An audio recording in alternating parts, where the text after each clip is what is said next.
Alright everybody, welcome back to another stream. We're going to be working on some Revit stuff here in a little bit. But first, my son is challenging me to something. What are you challenging me to? A Kahoot game. So we're going to take a look at that here in just a second. Are you waiting on me or am I waiting on you? No, you're waiting on me. I'm waiting on you? I'm still waiting for the game pen. Oh, maybe you need to restart it. My iPad is really slow. Maybe you should use your laptop.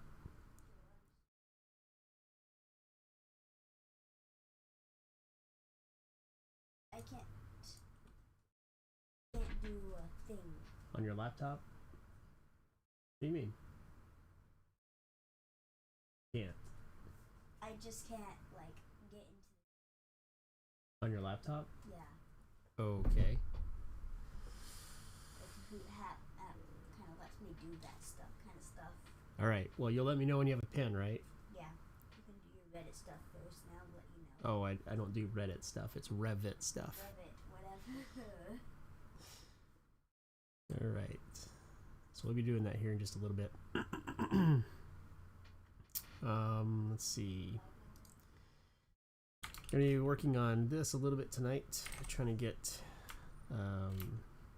at least 2 versions of this that I can get out to the customer tonight, first thing in the morning, so that I can move on and work on a couple other things for the rest of the week.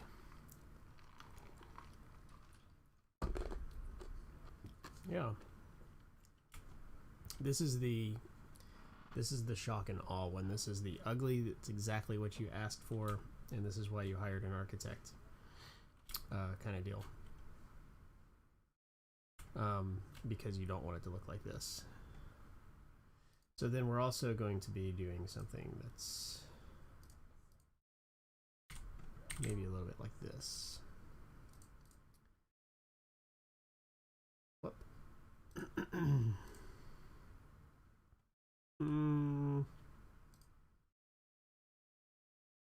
Almost like this, but not quite. Let's see here. Pull up one of these images.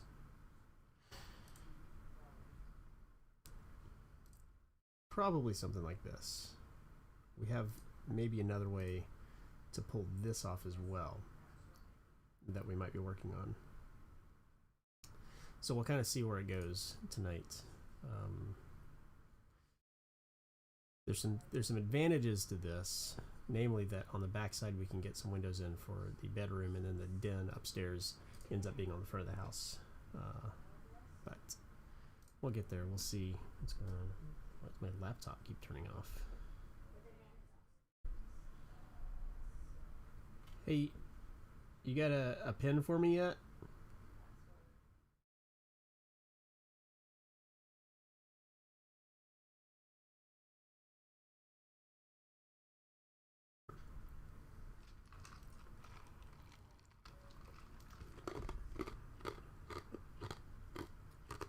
Still waiting on that pen.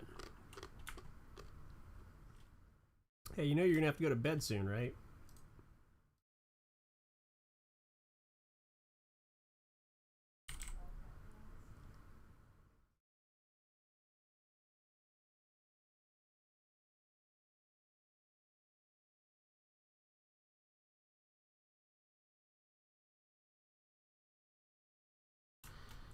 All right.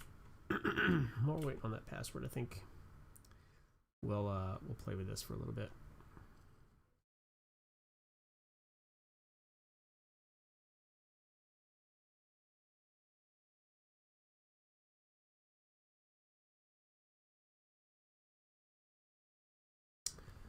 So I think one of the issues that we ran into with this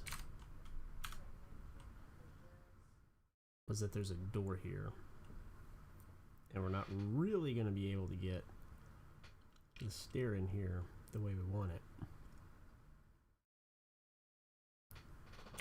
because we do want that to be tucked further back here.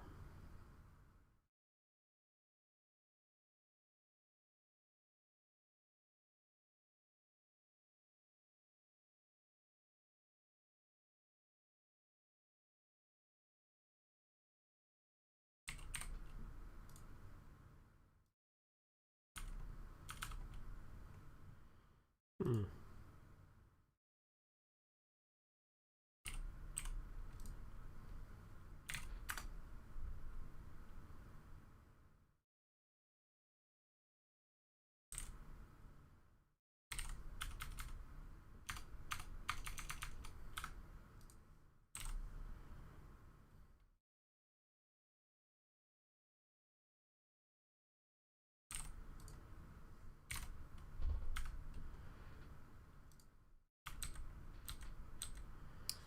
What I'm trying to do right now is get some stairs working.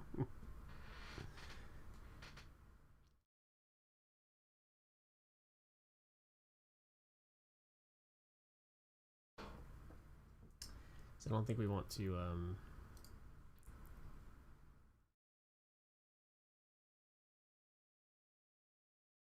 oh jeez.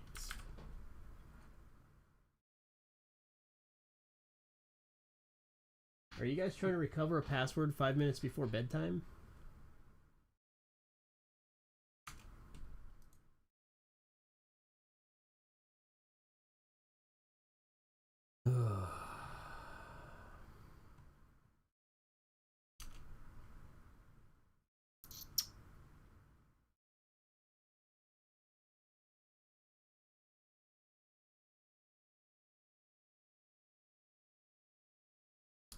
There's just not enough space right here to do that.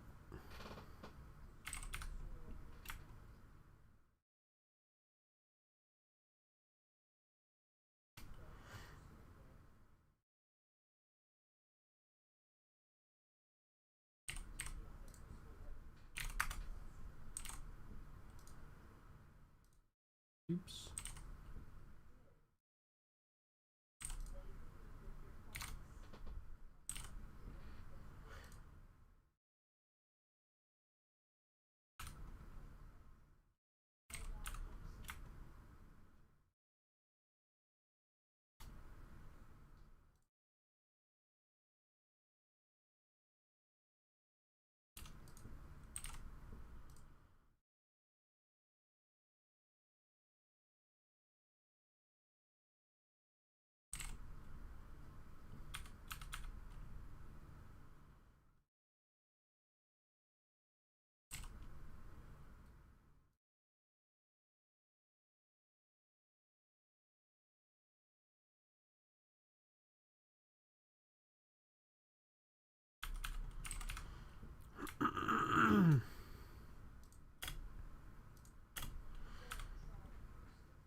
I really don't like where this is going.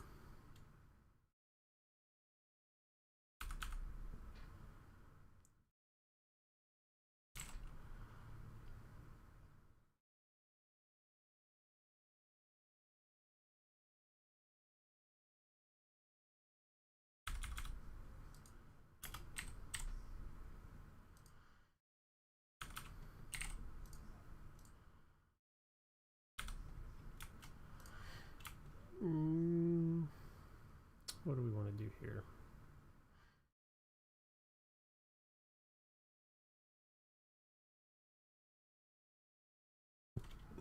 This is already the most ridiculous thing. But hey, we're going direct path here.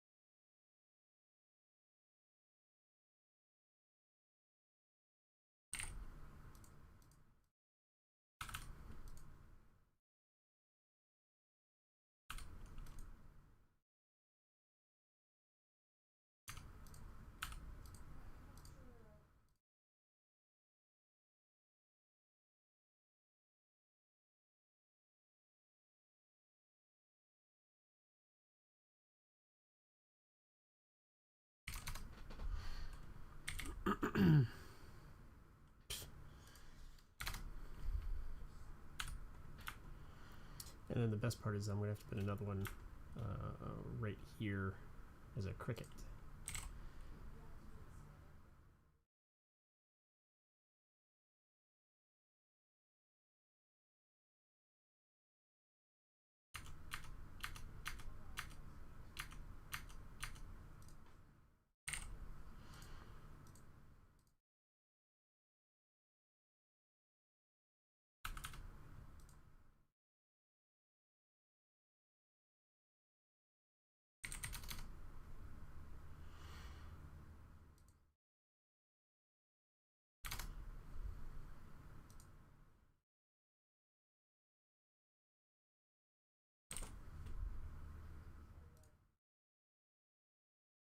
You know we're not doing the cookies.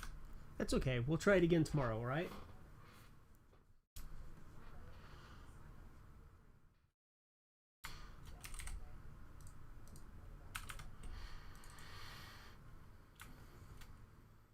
I think we're just going to leave it like that for right now.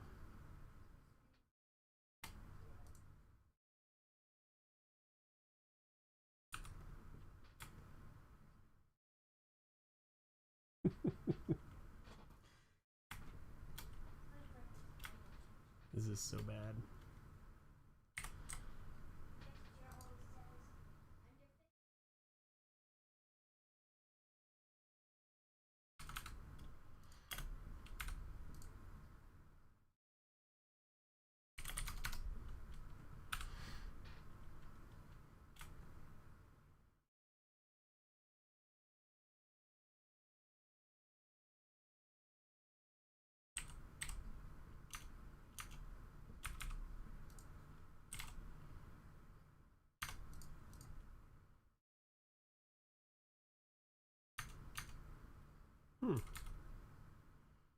That's interesting.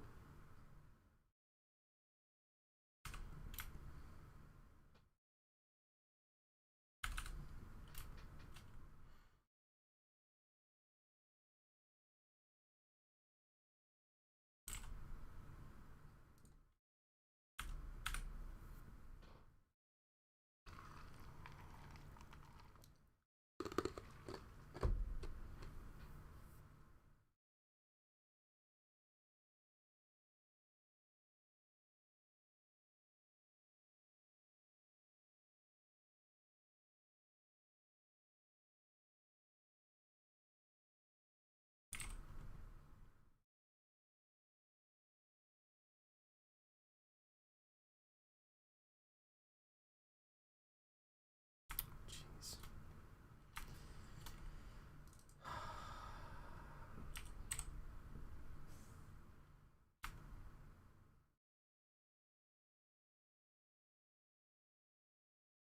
Let's just do this.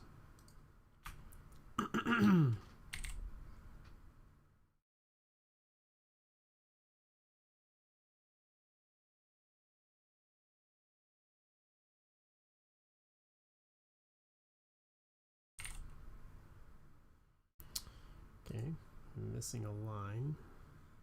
It's always good.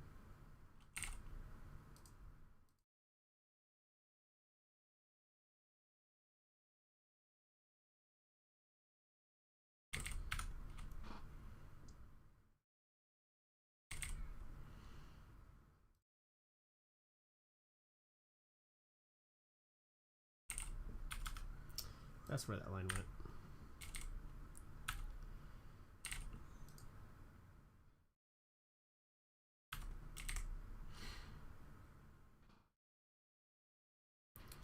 We can turn our timer back on here. Complete.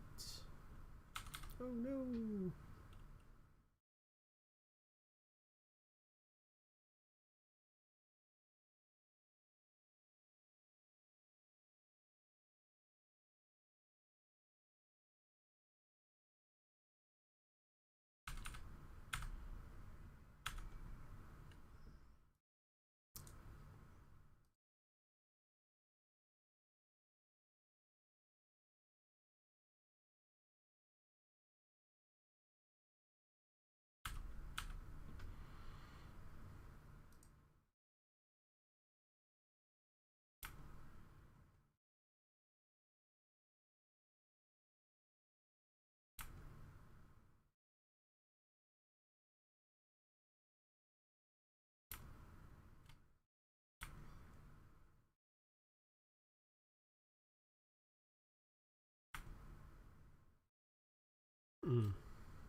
I see the fallacy of that now.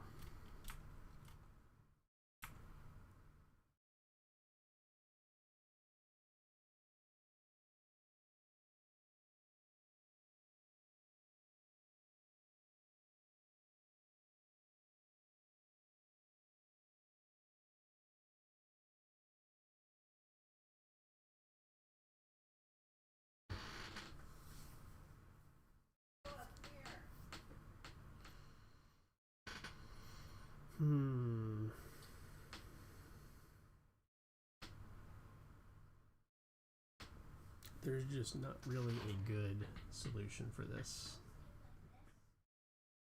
It's how I'm keeping track of how long I'm streaming it. So yes. It's so that people watching the stream can see like how long I've been working on the project. But it's not how I'm tracking my hours. I actually have a time tracking software that I use.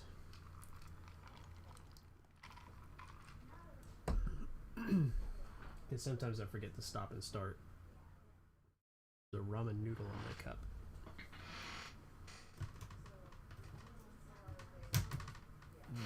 Forget to start and stop the stream timer.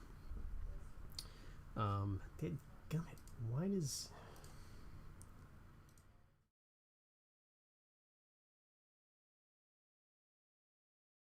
camera just stops working. This computer is so ready for a wipe and rebuild. It's just asking for it.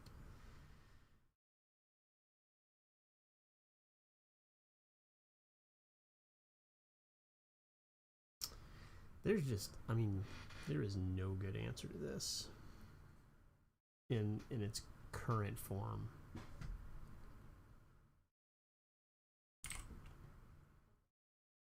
I mean, like, windows or doors are going to have to be removed and relocated. There's just...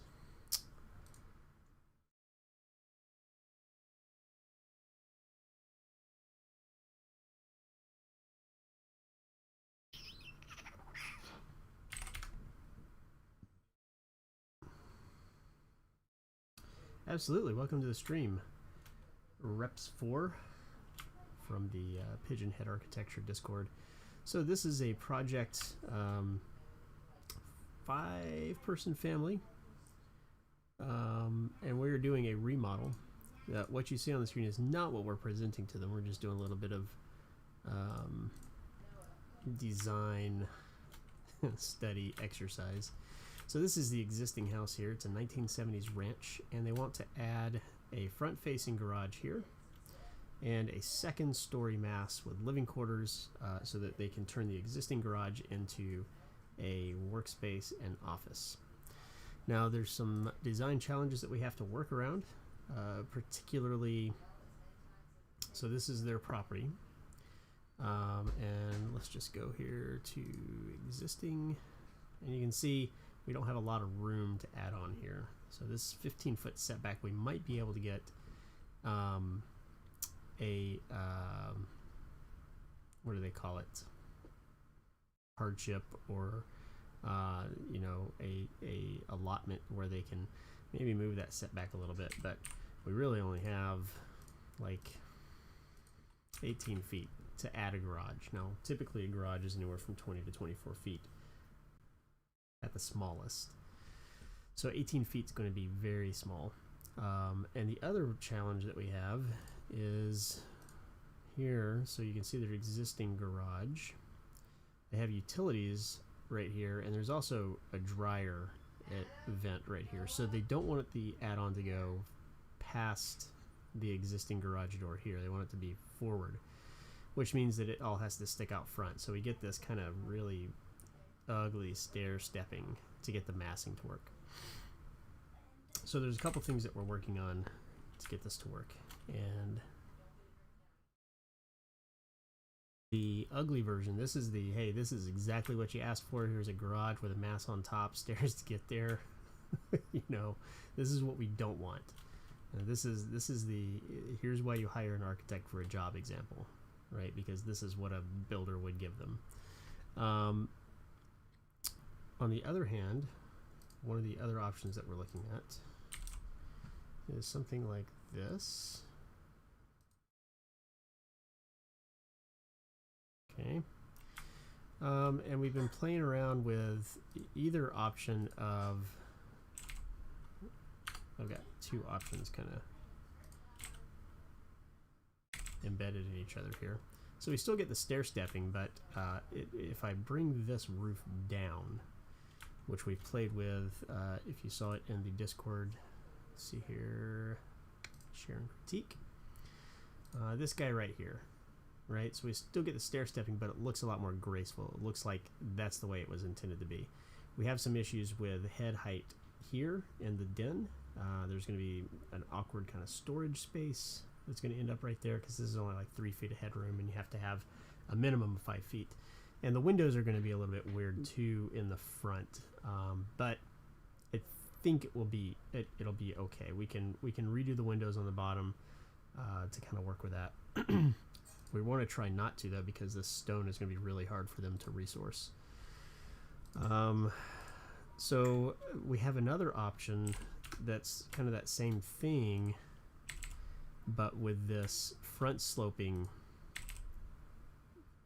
roof that comes straight across. So this would be higher. This mass would be higher. It would give us our 6 foot 8 inch headroom in the den here, which would be great. And then this roof would probably end here as well. So it would be kind of a pop-up, but this mass is going to come all the way across and turn into the front. So if I were to model that real quick. And this was put forth by a good friend and acquaintance of mine from my Discord server that is a collection of friends and people that I've been talking to for the last 18 years, almost on a daily basis, from the time of Revit City, and a good collection of people and colleagues. I don't know why I can't get, I don't really care for it to define the slope. I just want it to give me a line.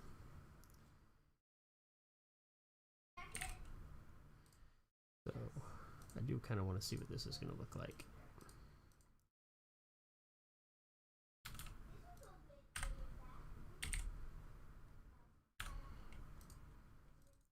So yeah, that's what I was afraid of. This is going to have to turn into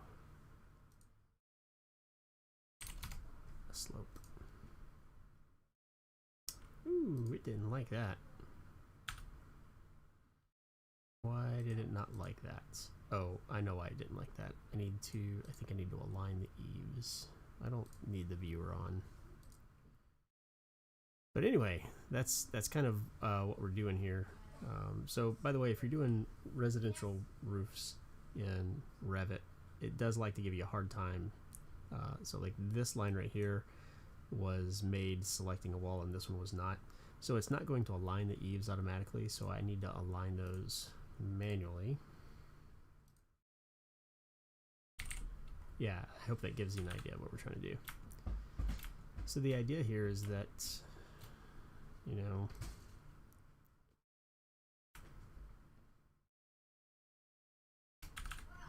that pop-up mass kind of is in the middle of this long sprawling ranch.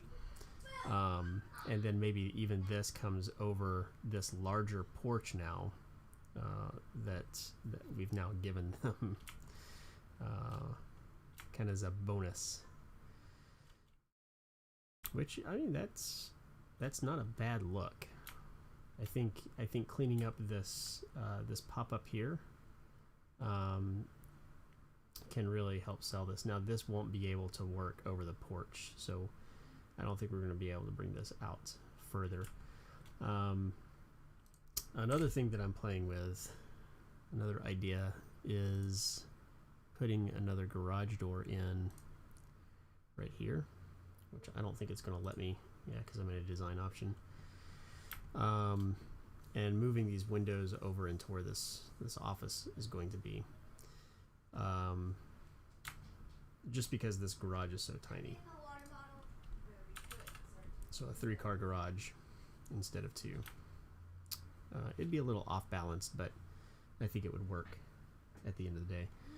Ideally, one of the options that we're going to give them is if we can set this whole garage further back, past the utilities, relocate the dryer vent, and give them, instead of this stair-stepping effect, it would step out with this prominent mass and then step back with the garage.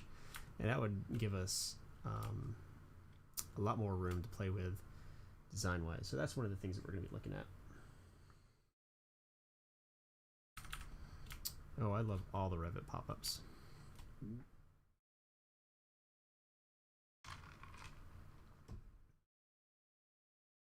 What is going on? I just said ramen noodles all over my cup.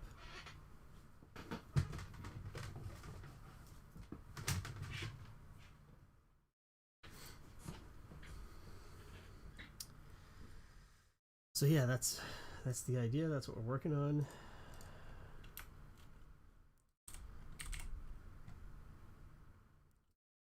And we'll see what happens here.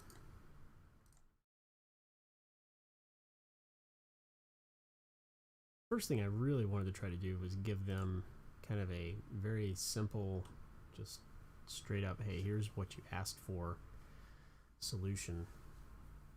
And what we're finding is that there is not a good one. There is not a good solution to this. So I firmly believe things are going to have to be moved around, shifted, and reworked.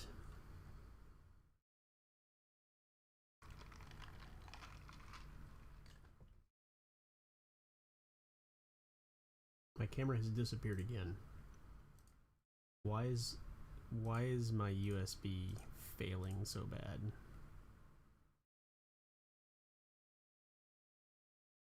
I don't understand. I wonder if like the USB headers on my mother motherboard are failing. It's an old computer.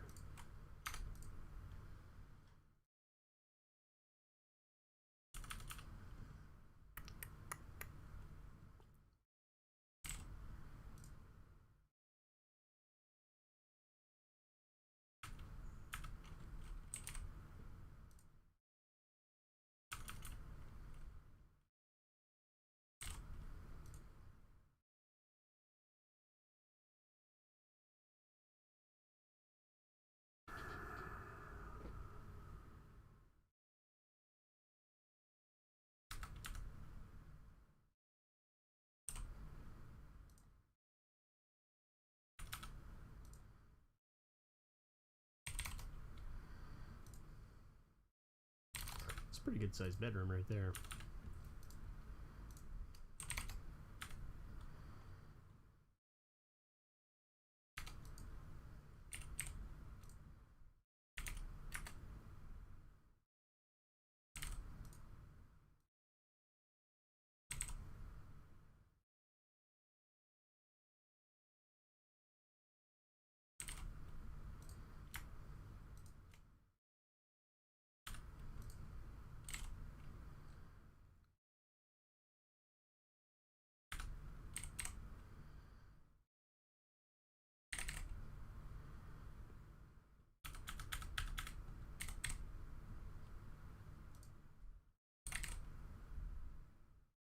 Wow.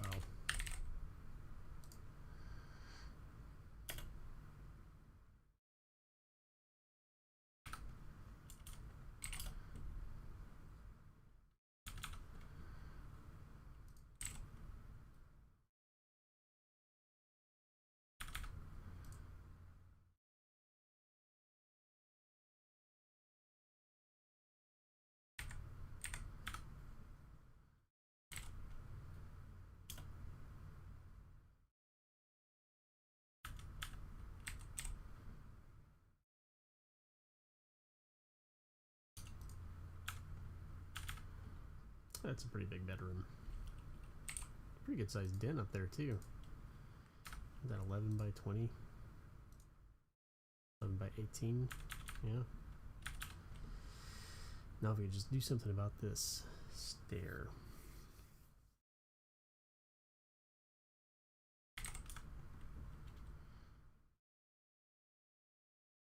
If I could get this to work.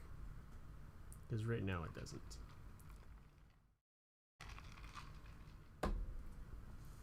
It just doesn't work.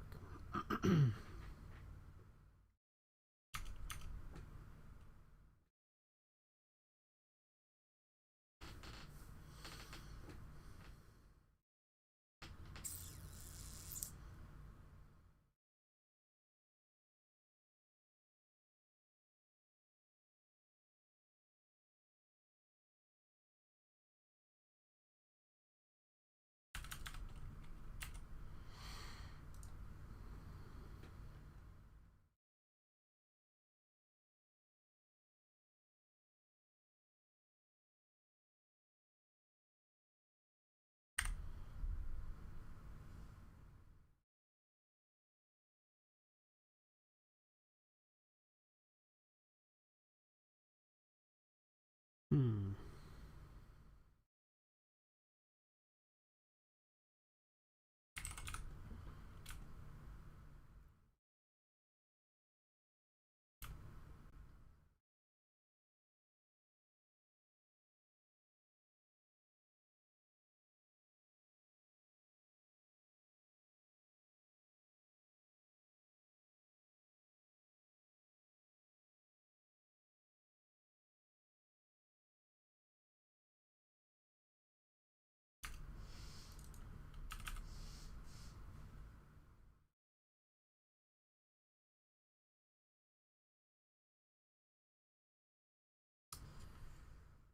Let's see here.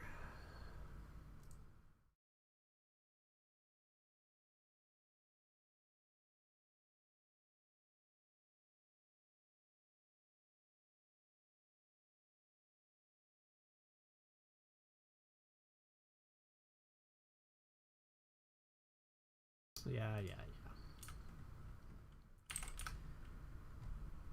If we put wall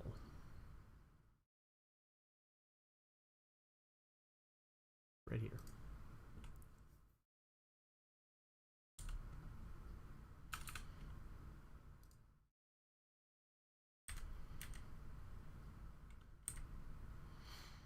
Not ideal. But if we did, how big is this room? 11 feet. Okay. I might be onto something here. Kind of. Maybe. Sort of.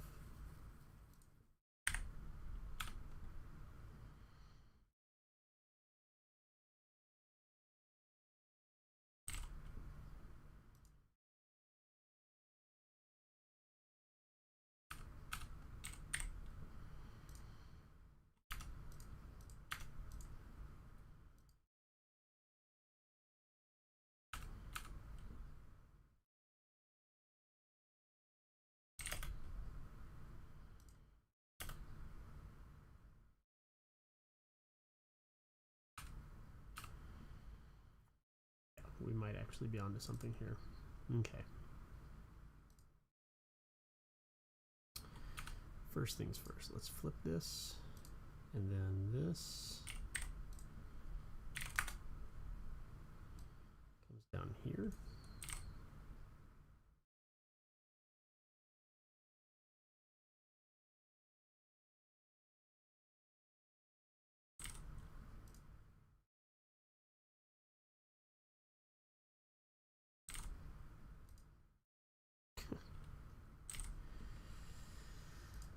It's amazing with snapping, I still can't get things to line up right.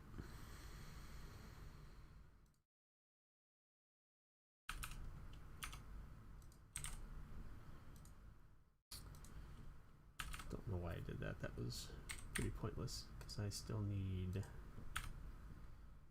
What do I need? I need to put 2 of those steps up here.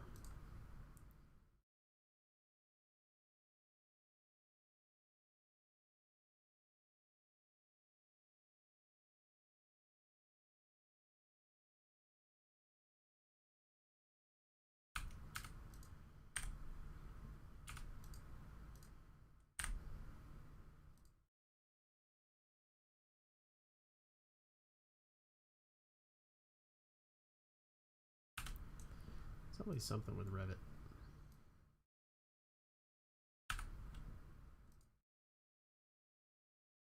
Okay. One of these is supposed to allow me to shorten this. Maybe I need to do this. There we go.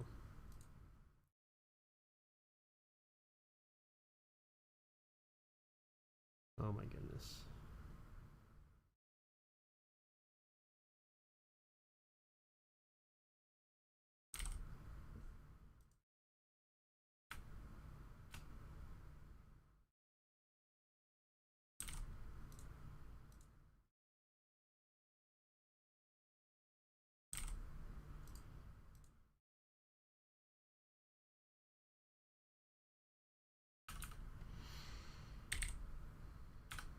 All right.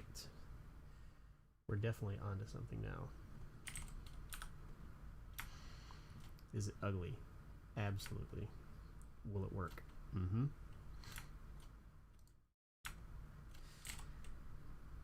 Will it be cheap?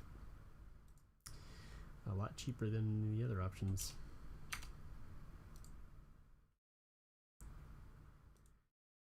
Let's go second floor to second floor. Whoop.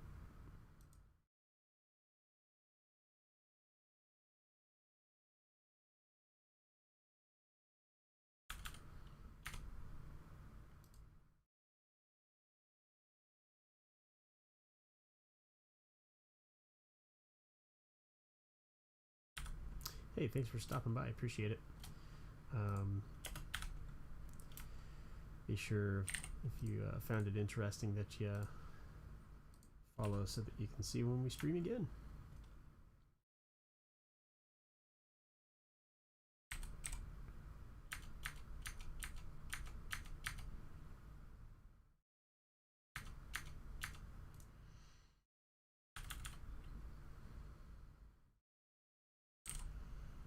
Hey, thanks for that follow. Appreciate it.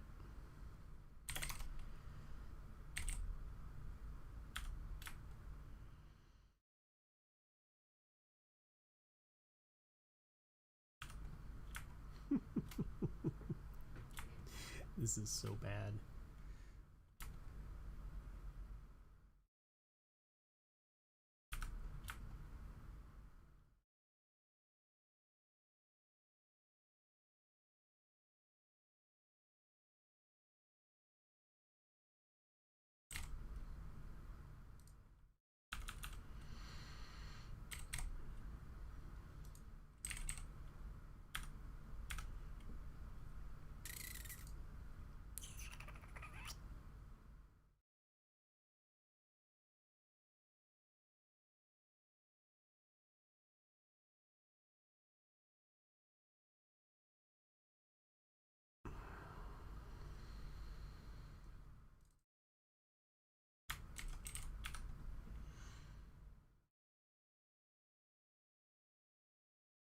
Hey, I got a follow from Kenny too.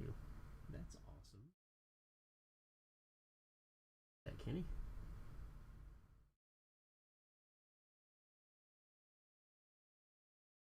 I wish I could. What is it?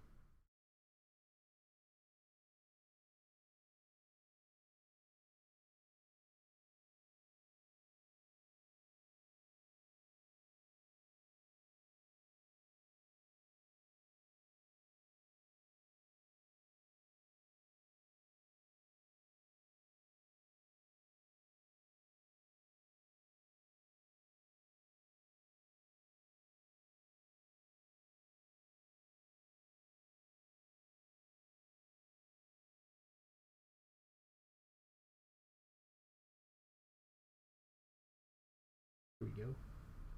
Boom.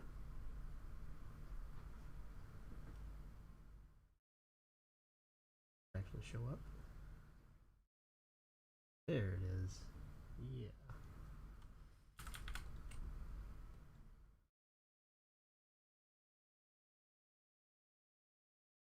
Anyway, what was I doing?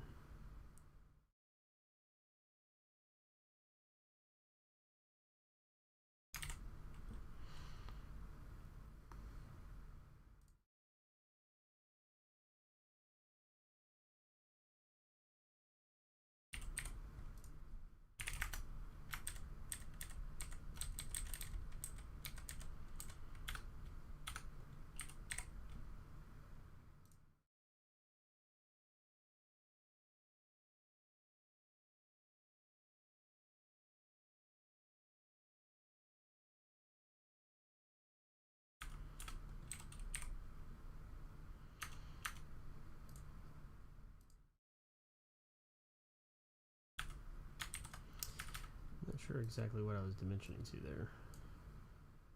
Wasn't what I was expecting.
See, that's in that wall.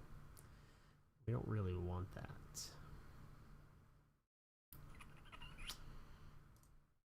We could move this in like 6 inches.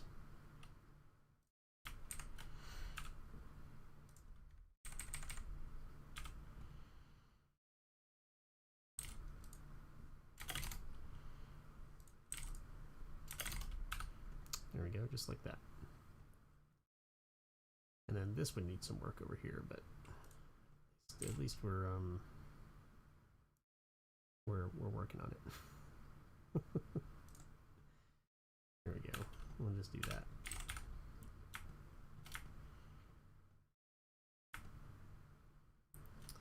This would have to be reworked right here.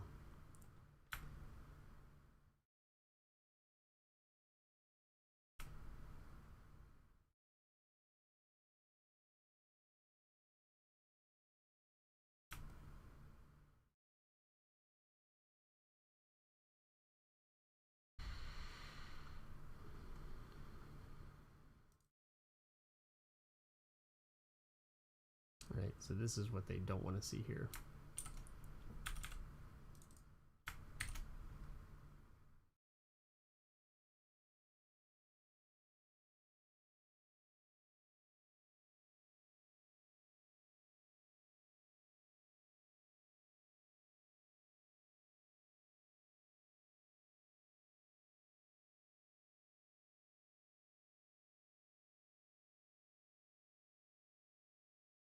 Mm-mm.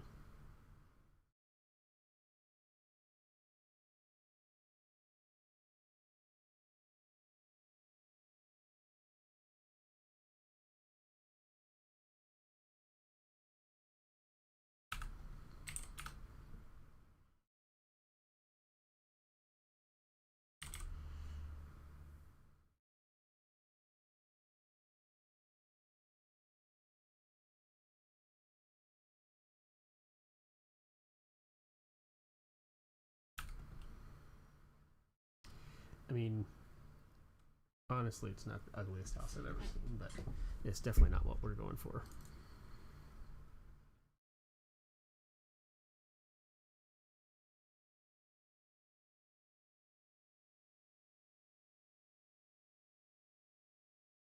So then the other part of this project is getting the actual documentation out. So we're going to be doing that as well. And there's going to be a lot of faking it to make that happen. I need to move this and this out. That works.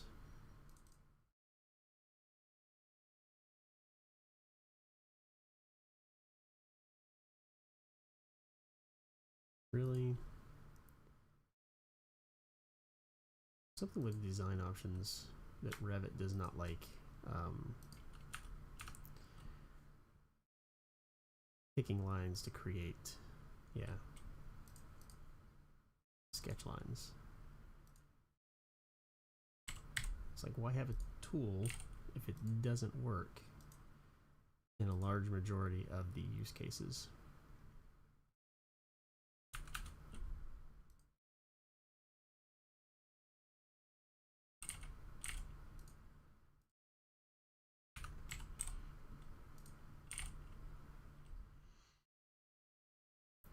the way, thanks for stopping by and watching. If you have any questions about Revit, I'm happy to answer, or architecture in general. Happy to answer on the stream.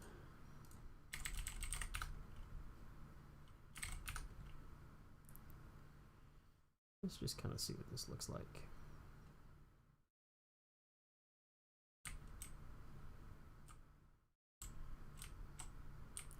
So if you put like a little locker unit right here and a pantry right here, it closes this in a little bit, and we end up having a nice little kind of drop off area that we can give them.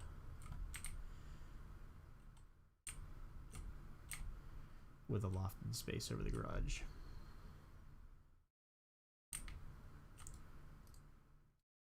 Yeah, it's not too bad.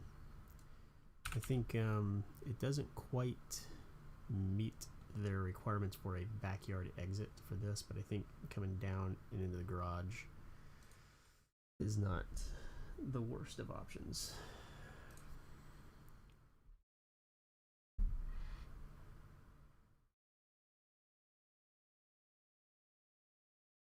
All right, so here we go.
Ceiling. This is actually. Let's see what they say about putting a wood floor in here. Mechanical, and then I'm just going to go ahead and throw in.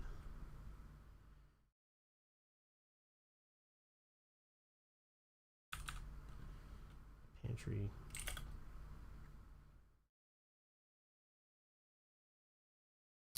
With we'll put like a double door here.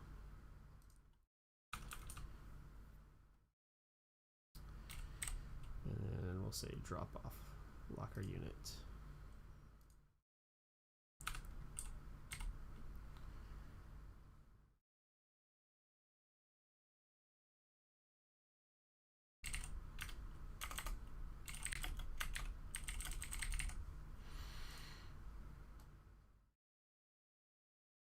Right here, kind of under the stair, and it'll go under and turn. So give them lots of space there. I just realized that the title for my stream is not correct. I'm gonna have to fix that.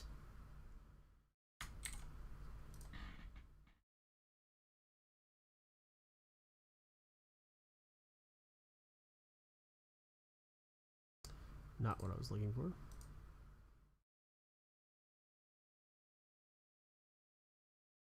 You can do it. There it goes.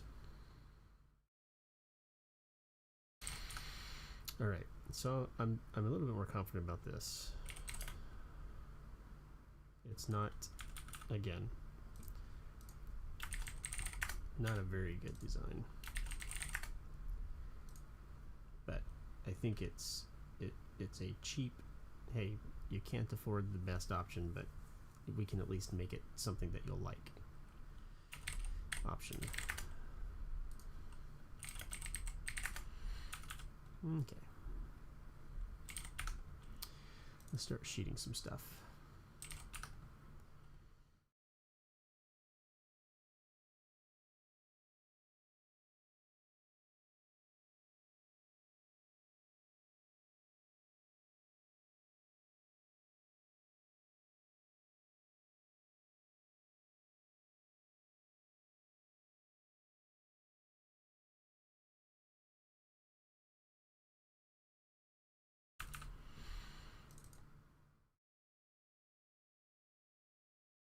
Ooh, are these not in the right? They should be. Well, I didn't want to do that. Ooh. Oh no. Oh, that's right. You can't put, shoot.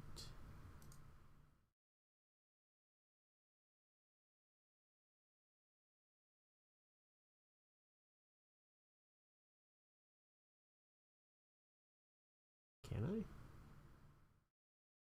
Yeah, I have to make an area scheme for this design option.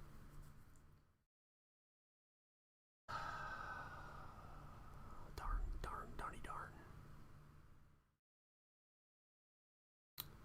All right.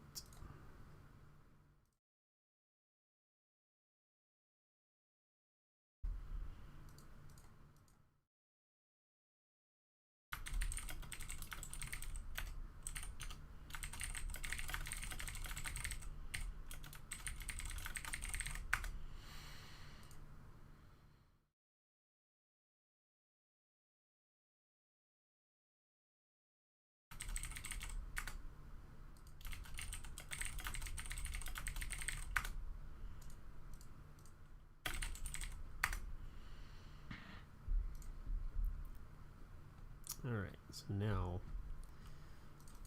I'm gonna make all new area plans. Yay. Nice and simple. Let's do first floor.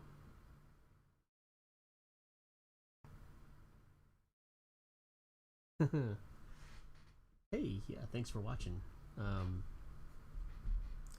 don't know.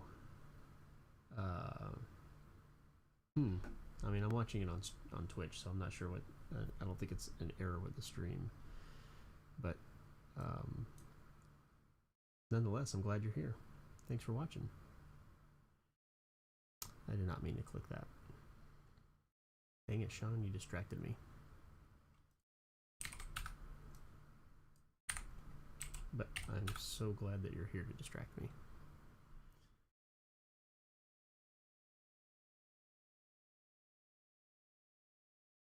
Okay, let's try this again.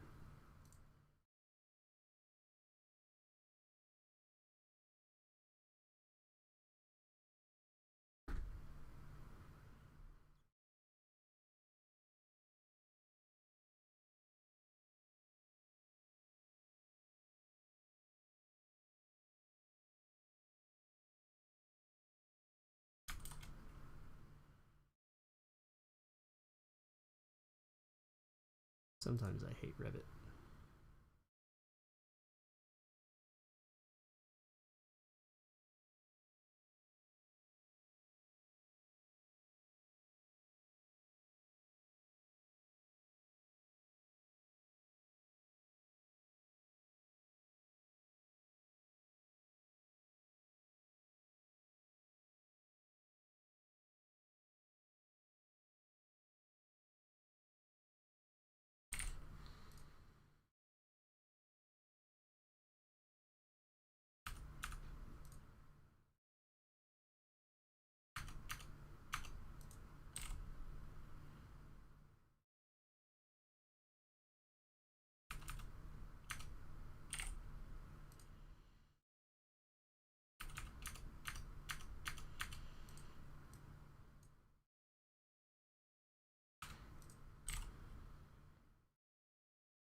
existing condition.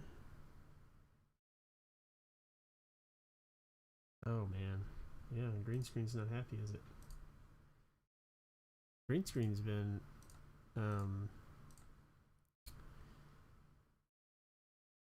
I think it's actually the camera in the USB. It does not like what it's trying to do. I hope it's not the software. I just paid for it.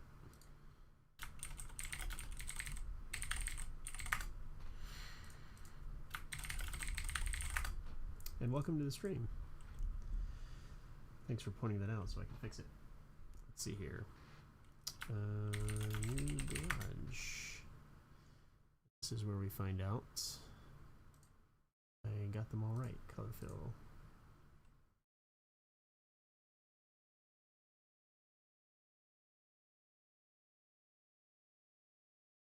Oh, jeez.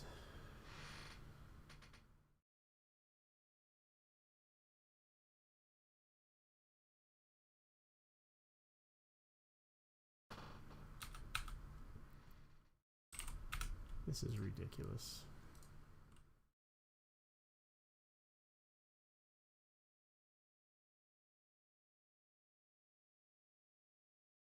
Why am I...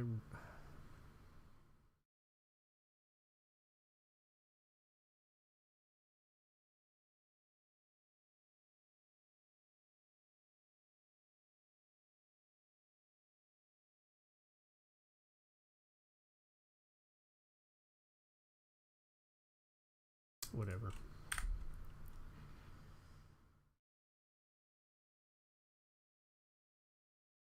It's a leader. Bring it out here.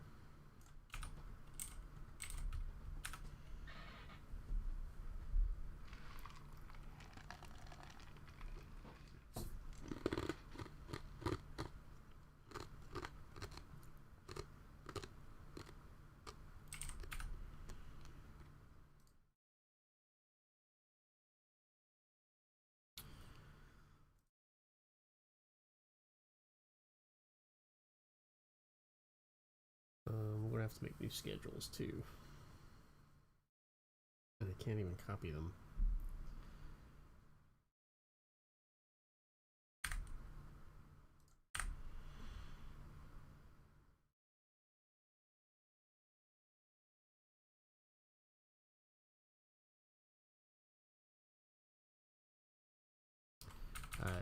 I've got some serious work to do on my template. It has gotten all jacked up, and I don't know why.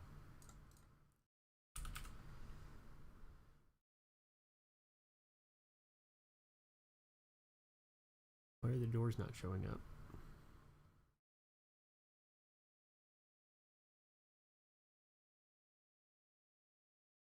Say what? Maybe that's why. Let's see. This one needs to be...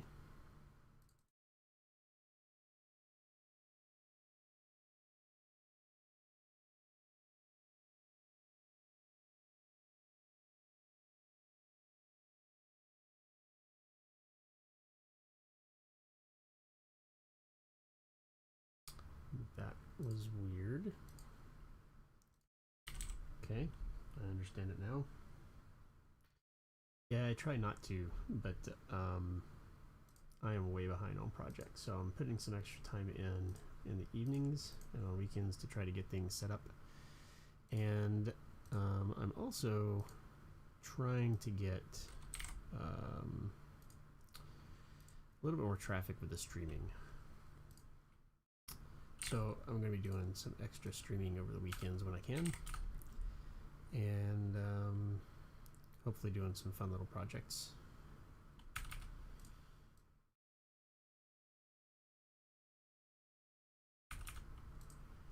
Like modeling things that are from video games and whatnot, or historical projects, or my past studio projects that I've been wanting to model for a while, or learning Blender and Blender BIM, things like that. Right? Sketchy's still around, isn't he? Sketchy's going to teach me Blender.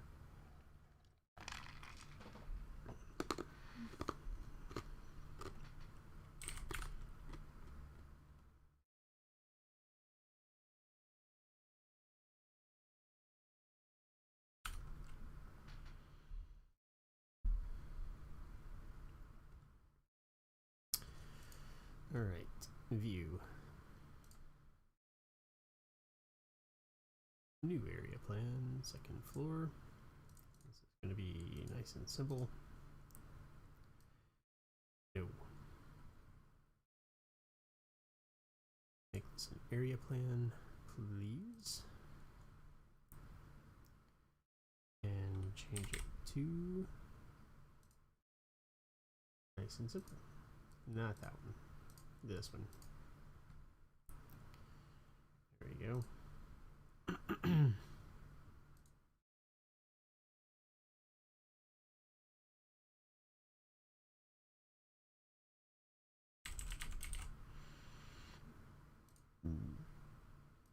think I can get rid of these.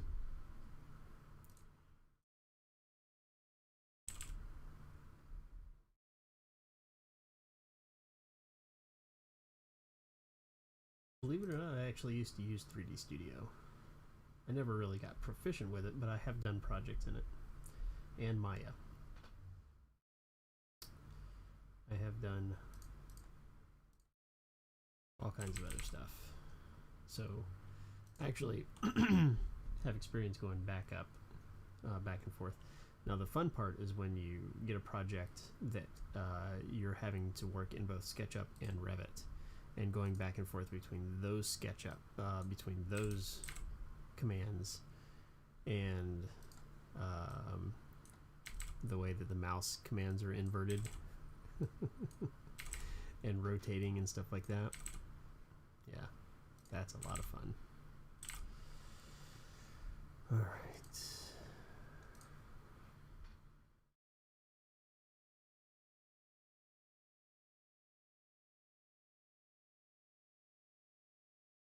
Oh my God. I swear.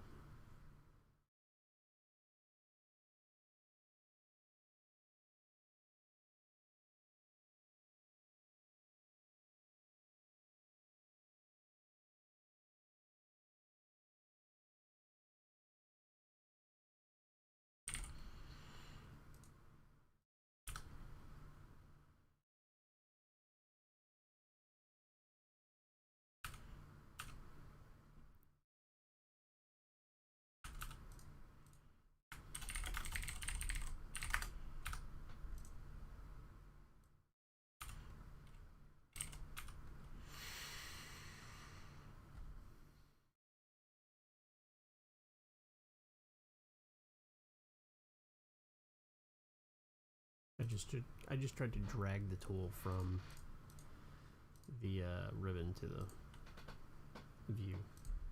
It didn't work well.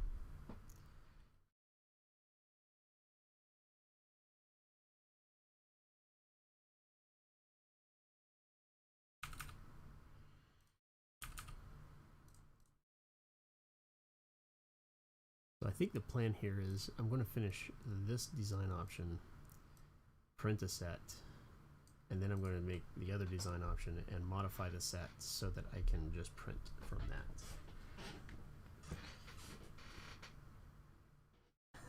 that. You are correct, yes. Although I can't say that I've ever had a stroke, so I can't confirm that, but I can imagine, yeah, that's probably, like, I like to think that that's how it would feel to have a stroke.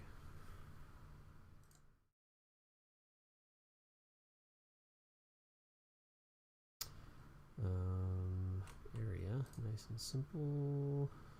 Okay. Want the name, area, and comments.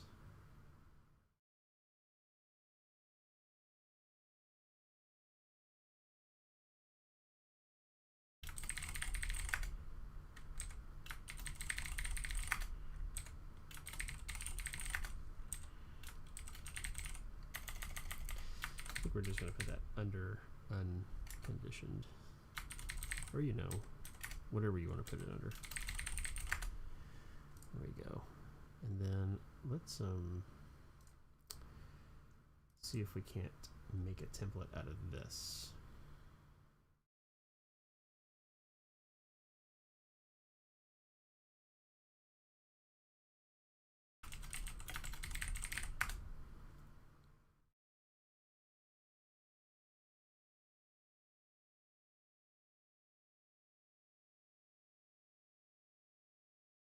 And then let's go here and see if it will let us do that.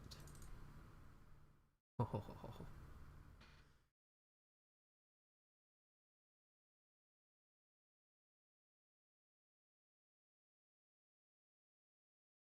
That is nice that you can make view schedules out of, or view templates out of schedules now. Here we go. That right there.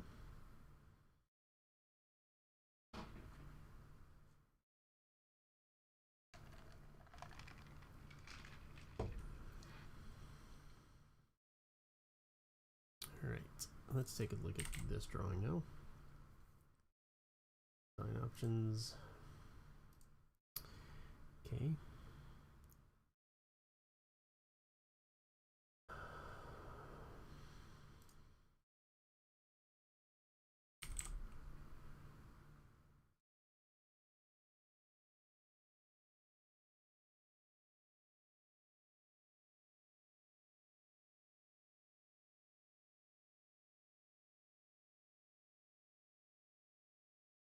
There we go. Let's see here.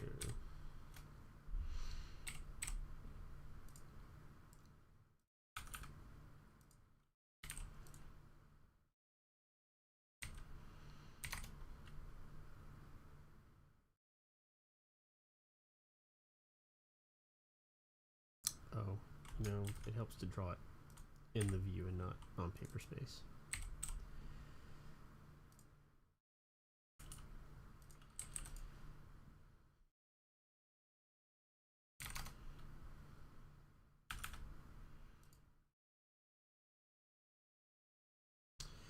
When you calculate square footage, does that have technical or special name? In my country, we have different methods. Maximum building floor area must be 0.35 times land area. Yeah, they don't have.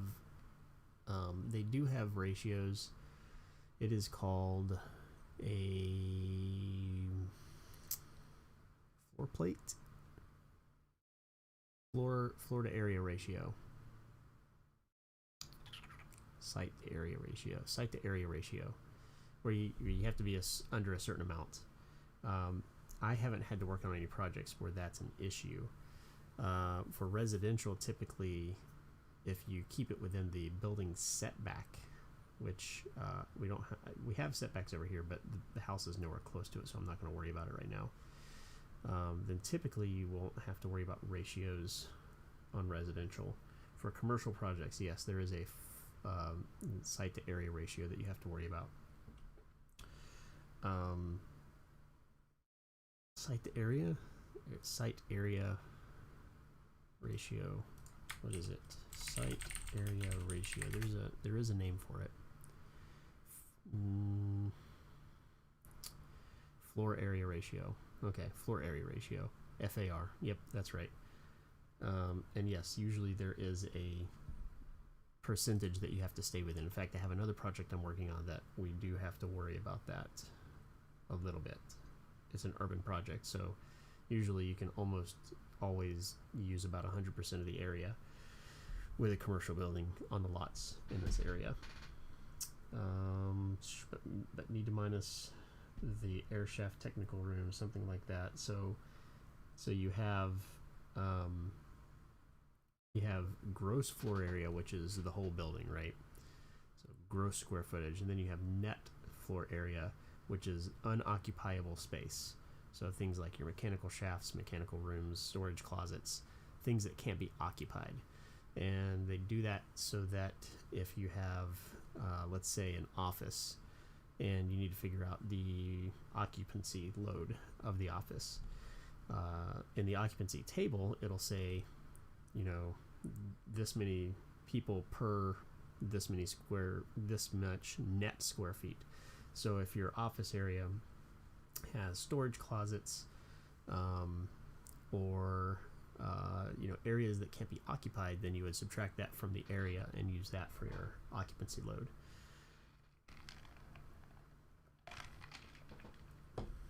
So typically net means you're not counting the thickness of the walls and things like that.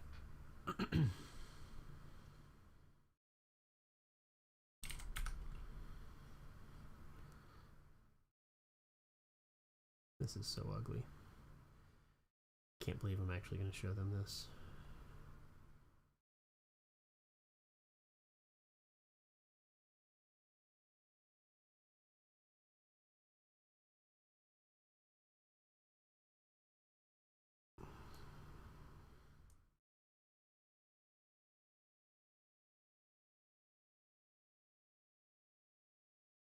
Think I have a working plan with those dimensions. No, but I need it. Oh wait, maybe it's on the existing. Yeah, there we go.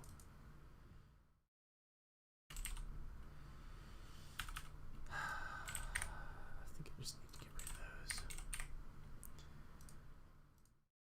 Alright. Throw some dimensions on here.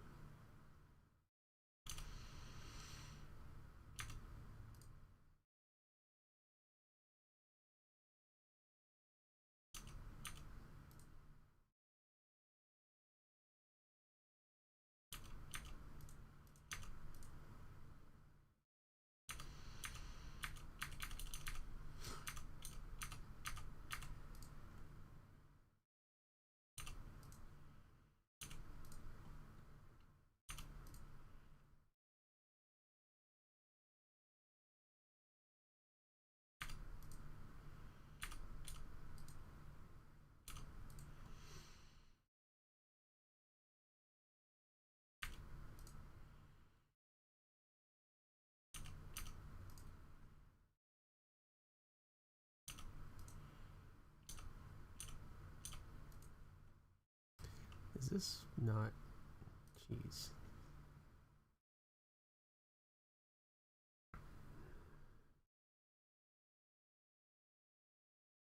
You know, they're a lot lot more related to each other than probably a lot of us think. The gaming industry and the architectural industry.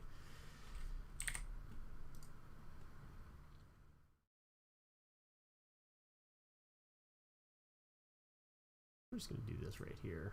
There's no need for me to go all the way across.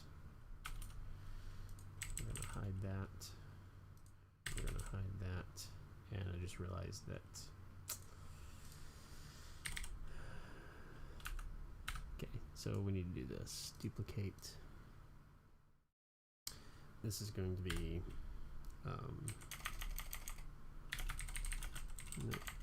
We're going to say option A.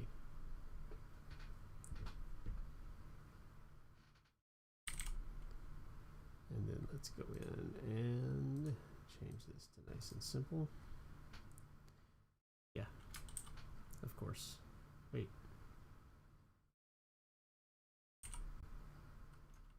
Okay, whatever. I get to redimension it.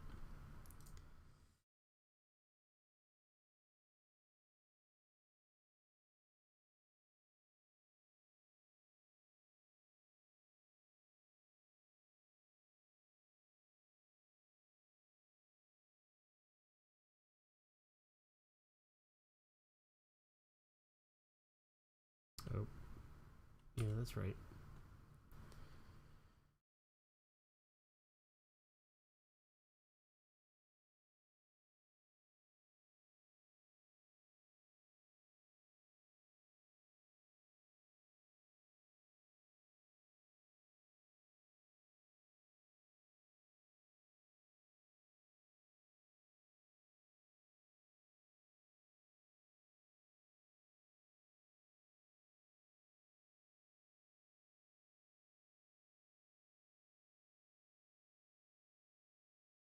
I'll be glad when today's done.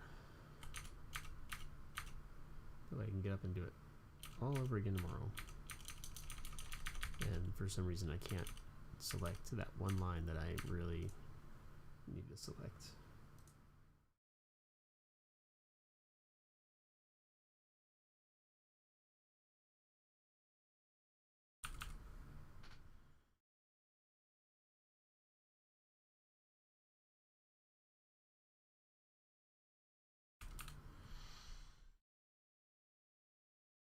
Alright, let's take a peek in Discord and see if anyone's got anything for me. Nope.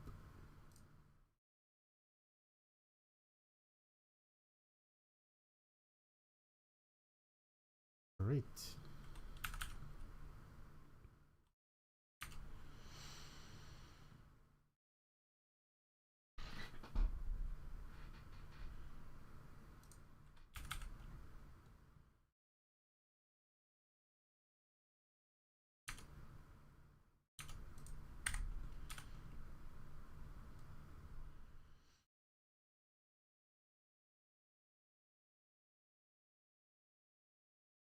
Oh, I need to put that in here.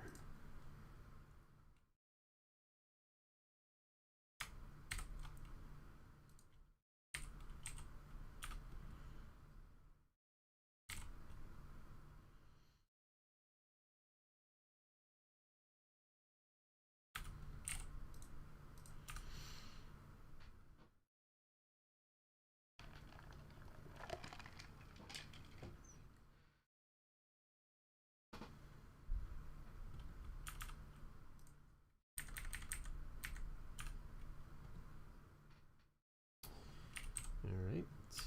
And throw some room tags in here.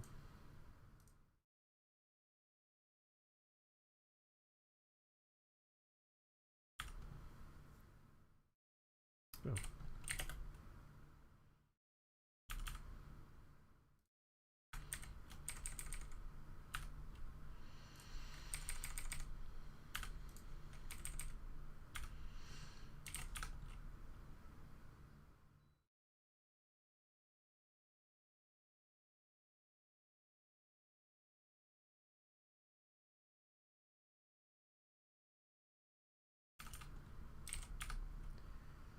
So the question is,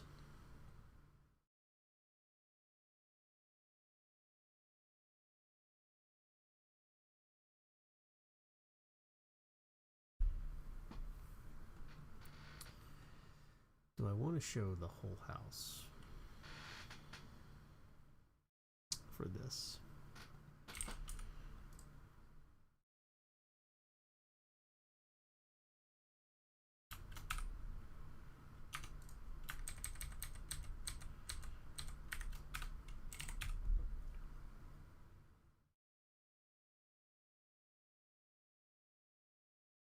I mean,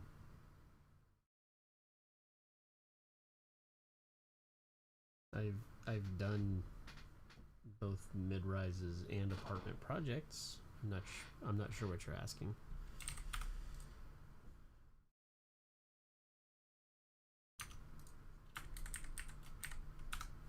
I'm just gonna bring these elevations up a little bit.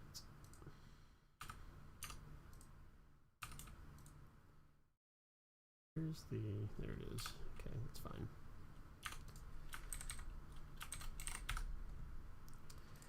So I don't think I'm going to be able to get both these on here. I think I do want to.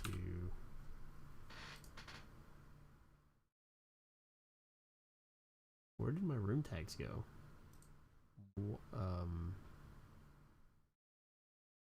Did I just first floor? Jeez.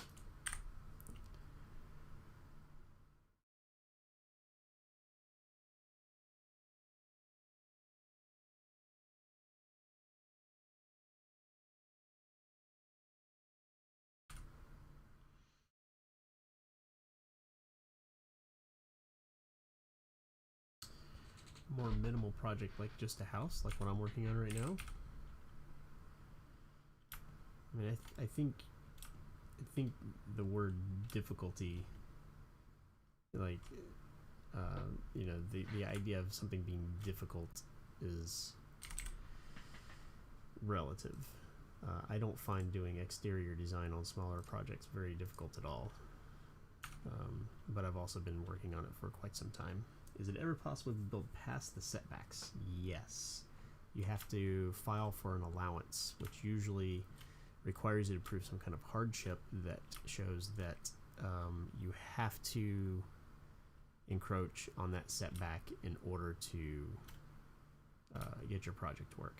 I don't think they're going to be able to get a hardship on this, but it's also in a town that doesn't really care so they can probably get it if they applied for it, if they really needed to. But I have another way to get around that. So long as they can work with a budget, a larger budget, and we'll be doing that here in just a little bit. So floor plan, view sheet. Let's go second floor plan, and I already have exterior elevations, so that's good.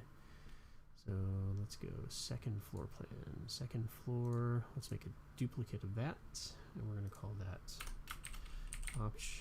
second floor option, wow, A.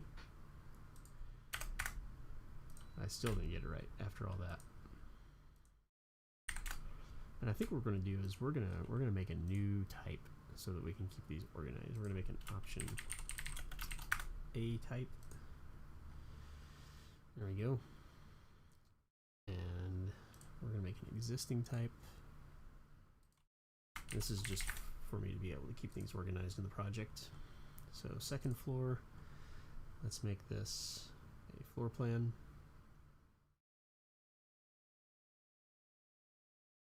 And let's make sure that we can change the design options. There we go.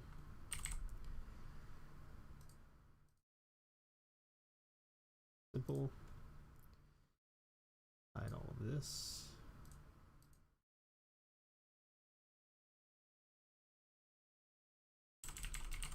Until I know for sure that I don't need it anymore. Actually, let's just do, let's just check something real quick.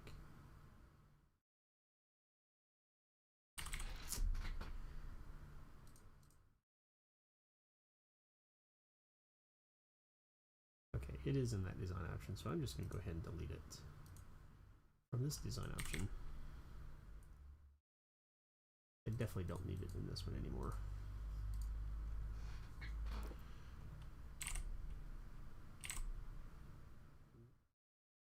Really?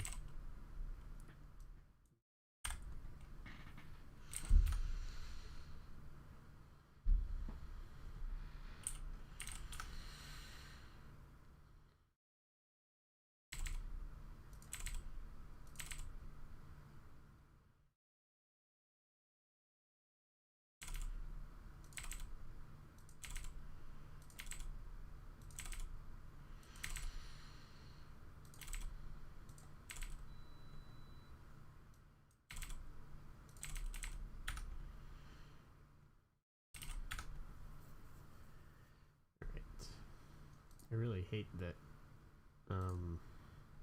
this is the only drawing on this sheet. We might put the elevations on this sheet too.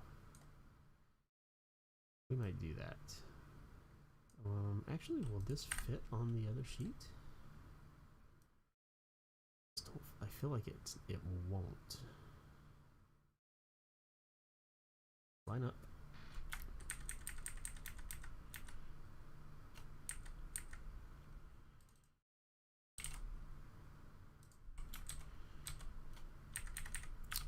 Or, you know, it might.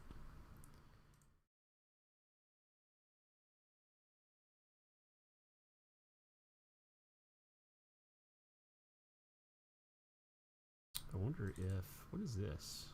Is this a section? Oh, it's the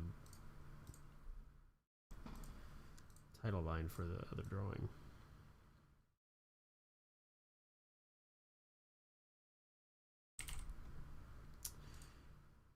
Okay, so I think I have two options here. I can do this.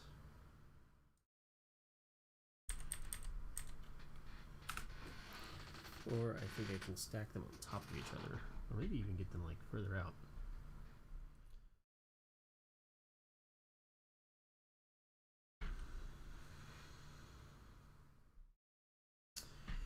Where is the Twitch link? I can get that for you, sir.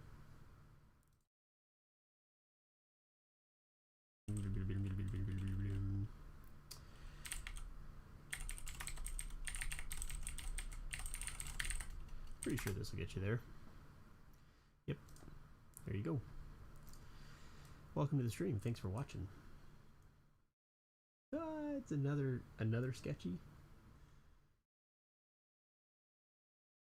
Don't you already have, like, you followed it on Twitch? Why are you asking for the link? I feel like you're up to something.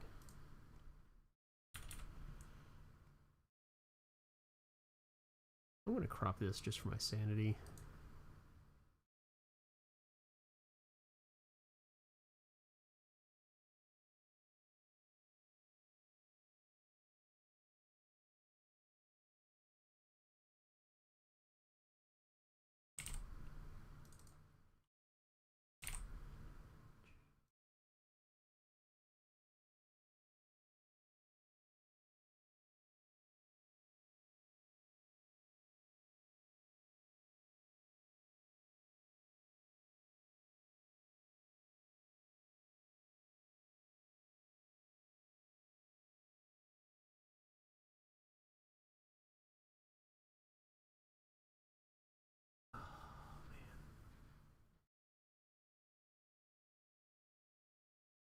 Oh.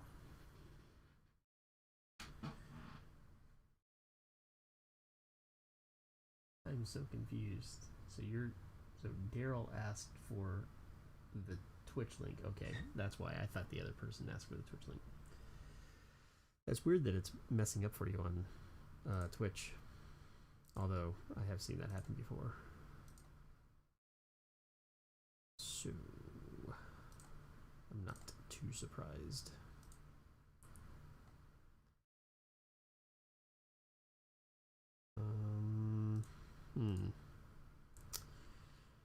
I don't want to do this. I mean, you know what? Irrelevant for this.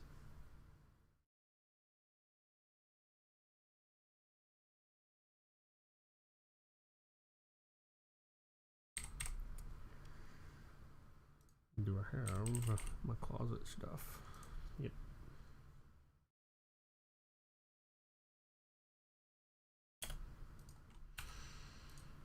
It's a pretty good sized closet.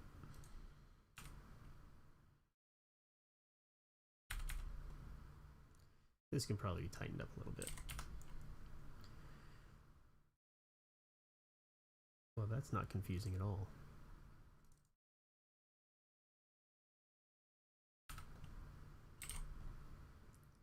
See how those dimensions overlap? Yeah, you don't want that. That's not good documentation.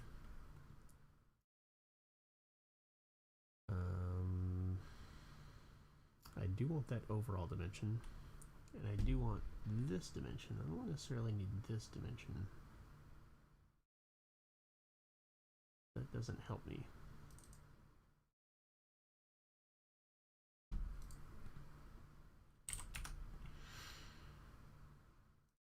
But I could do this.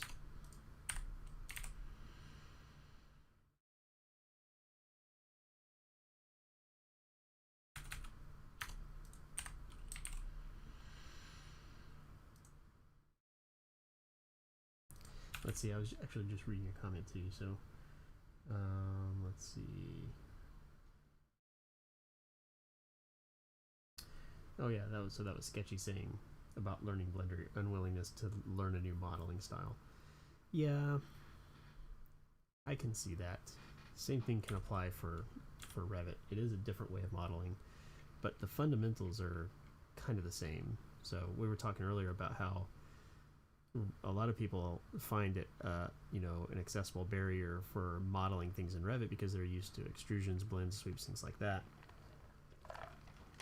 But most of the modeling you do in Revit is assembly based, so I'm not modeling an extrusion, right? I'm actually putting a wall down, and it makes the extrusion for me. And modeling in, you know, nonlinear geometry, like you would typically see in a building, does take more knowledge on how to model things, but then also some forethought on how you're going to turn that geometry into an assembly, a wall, a roof, a curtain system, something like that. So the thing that Revit exposes are people who understand how to AutoCAD, but not why they AutoCAD a certain way for a detail. And it turns out that when you tell people, well, you have to think about why you're putting those 4 lines down before you do it in Revit, they're like, no, I just want to draw the 4 lines and move them wherever I want later on, without thinking about what that does in another view. You know, it's you really have to think far in advance in Revit when you're starting your project on how this is going to look. So it's good to have like a template that you know you're going, like how you're going to set up your project, what kind of views you want, what kind of information, you know, what story you want to tell in those views, well in advance, so that you don't have to worry about whether that information is showing up properly on the views. You really want to worry about, okay, how is this building actually going to be built, and then how do I tell the story of how it's documented? So I can understand the woes of people coming to Revit from other software. What I don't understand is, you know, you get a lot of people say, oh, well, that building looks like it was done in Revit. I mean, no, it doesn't. It looks like 98% of the buildings that are built on the face of the planet. And just because it was done in Revit doesn't mean that that's the only thing that Revit can do. And I always come back to this, I don't see examples of parametric elephants modeled in Blender or 3D Studio. You do see them in Maya because, hey, that's what that software is for. You don't see it done in AutoCAD. And that's kind of the one that I go to, and it's like, you know, you can model some pretty complex things in Revit. Yes, it is done kind of bass-ackwards, and it's not pleasant for people who are used to efficient modeling, but it can be done, and you can become efficient to it with practice and with understanding of how you're supposed to, you know, what the workflow is. And the really weird thing about the Revit learning curve, and I guess it's not too weird if you think about it, is, yeah, you do have to learn how Revit wants you to do things. There is a certain way that Revit wants you to do things, but once you become familiar with things like how to create parametrics and how to create families and how to create adaptive components using Dynamo, things like that, you can actually change the way that Revit wants you to do it, and you can make Revit do things the way you want them to. Yeah, there are some things like you can't make, up until Revit 2021, you couldn't make section tags that would rotate correctly. And that's just because the engine that it was based on. So there are some things that you just have to look at it and say, look, can we tell our story a different way? Do we really have to have our 100-year-old traditional section tag for the way we want to document things? If the answer is yes, we have to have that, then yeah, Revit's definitely not for you. And have fun manually drafting everything in pen and vellum. But if you're willing to make those concessions, it's, as much as I hate to say it, one of the best documentation and modeling programs that's out there. Yeah, it is evolving. The problem is that Revit is really old, believe it or not. Revit is as old now as AutoCAD was when Revit came out. So you really do need to start looking at the horizon of what people are making. Things like Blender BIM and other BIM options that are out there, because Revit's getting up there. I think you're going to find probably the next 5 years something else is going to be out there that people are starting to jump ship to. And the next 10 to 15 years, Revit's going to have serious competition with other competitors. You know, Trimble has really disappointed me with SketchUp's purchase. I really expected fully that when Trimble bought SketchUp, they were going to make it a fully BIM package. And they have not.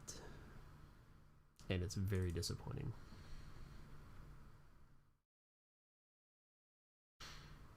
I fully expected to jump ship from Revit to SketchUp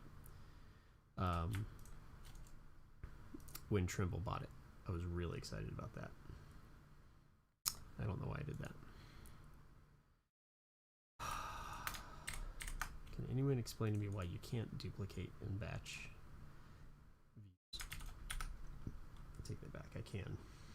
You just see, this is one of those things, like, you want to be able to like copy paste this. You can't. But what you can do is come to a view where you can select all of the views. I think I have to actually get the view itself. I don't think I can get the tag. Find out. And Control C, Control V them. I think I only got one of the views. Here we go. Let's try it this way. 2, 3, 4. There we go. Then you just have to place them manually. Alright, so now I can take these, and this is going to be option A.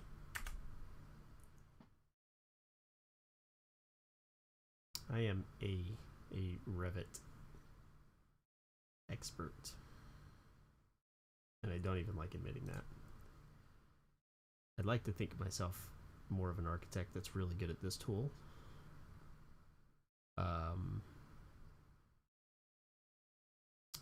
But yeah.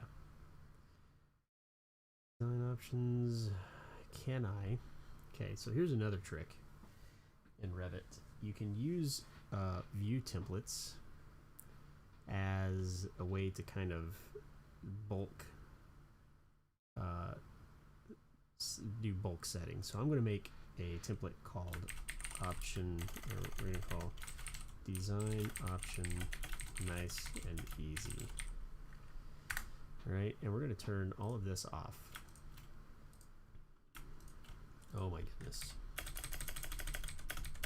Except for that one. I do want to do that one. And these checkboxes basically say which of these filters are going to be applied. So essentially what I want to do is I want to set the design option to nice and simple. Now the trick here is that, let's go back to upper floor plan. So this, or sorry, floor plan, lower plan, floor plan. Why is floor plan not on here? Because I renamed the freaking, okay, so we get to undo all that.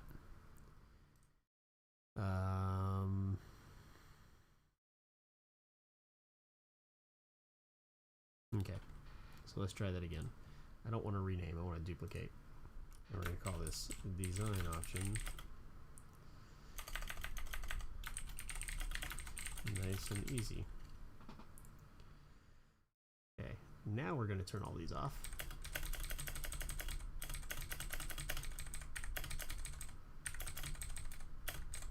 All right. And so we want this to be the first floor plan design option. You'll see that this view template, sorry, the view template, first floor plan view template. And when you see this design option setting, all the settings in the design option dialog box will not be applied by this. It means it's open, it's editable. So if I come in here and take these, and I need to recreate this type, duplicate, and we're just going to call this option A. All right.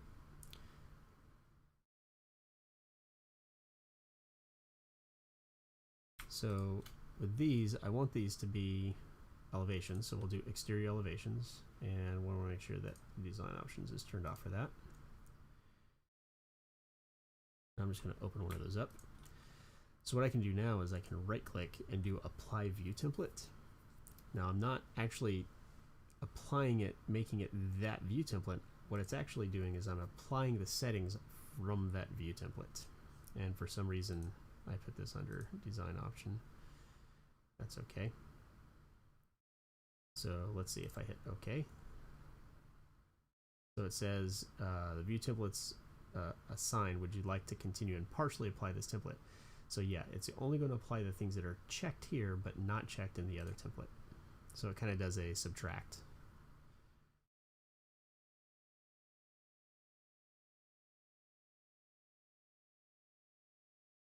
And for some reason it didn't work. Oh, you know why? Because when I redid that, I did not tell it to let's go floor plans, design options. I didn't actually set this up when I redid it. So we do this. Okay. Okay. Okay. So now it should change it. There we go. So now all of these elevations are set up for that design option to show. But they're also using my elevations view template, which is nice. Less work for me. And we're all about less work. That's what we like about Revit.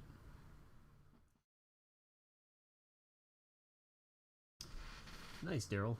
Thanks for joining the stream, by the way. Let's see here. Oh, sir, last time asked you Stairway to Heaven, said 5 years family experience. Now it's 6. So you had 5 years family experience? So yeah, what Ozer's talking about is actually, if you go to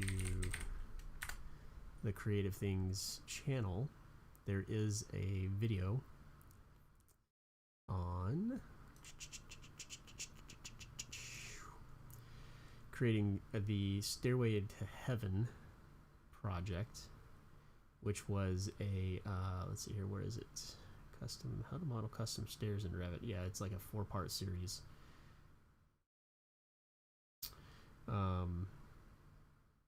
I think I've got it in 4 parts and then a full thing, but you can go take a look at that and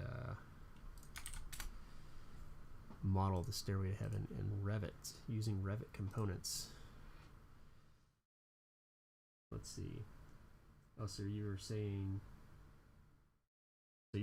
when the last time that you asked me that about that, you said that, or I said that you needed 5 years family experience to do that, to understand that. Hopefully I didn't say that. You don't need that much experience to do that.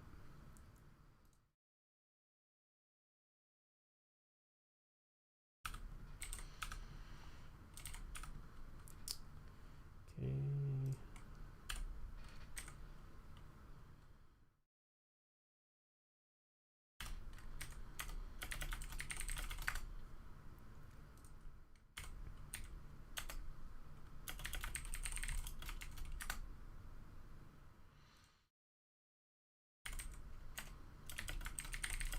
So when you say you only know the very basics, you mean of Revit?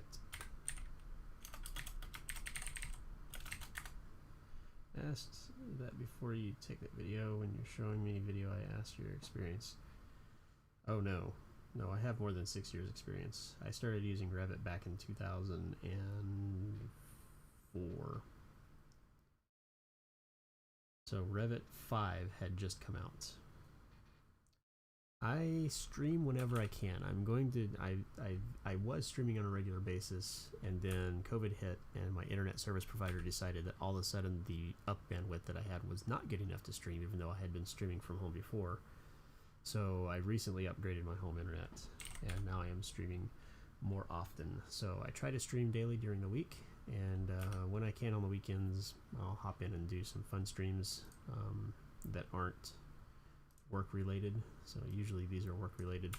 Right now I'm trying to catch up on some stuff, so probably the weekends and the evenings I stream. I probably won't typically stream at this time slot. It's not, I don't like working late, but sometimes it can't be helped. So the answer is sometimes yes, I stream often, and sometimes no, I do not stream often.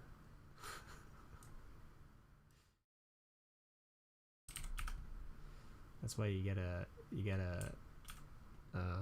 hit that follow button so you know when I stream.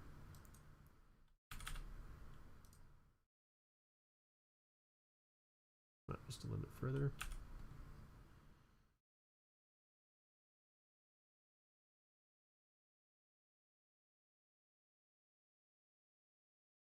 Oh yeah, sure, absolutely. And I do also have a very outdated website that does have some tips on it, just creativethings.com. Unfortunately, it is not very friendly for searching for things, but you know, you can go look at the archives and see.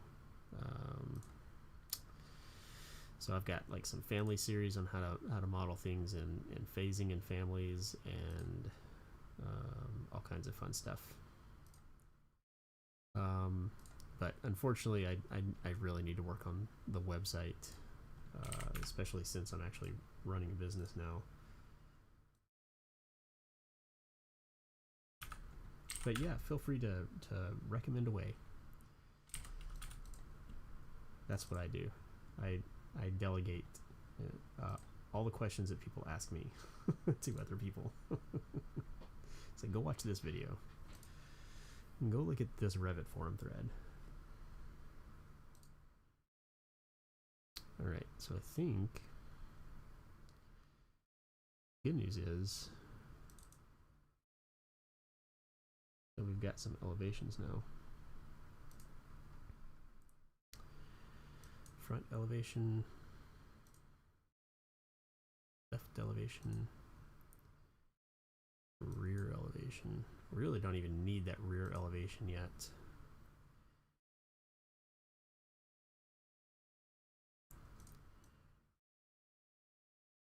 Like I'm tempted to leave that off and just put the elevations and perspectives on this sheet. In fact, I think I'm going to do that.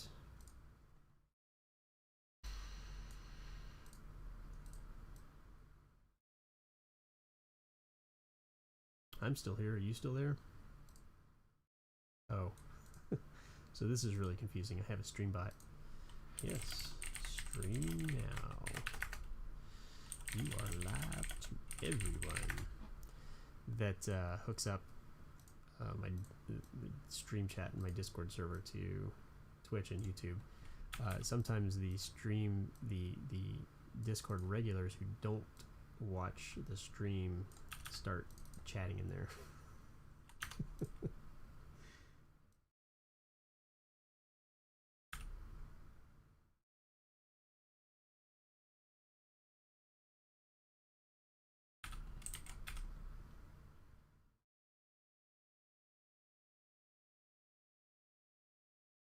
Really? I feel like a lot of people probably use it. It's helpful to me because I can monitor all the chats. Right?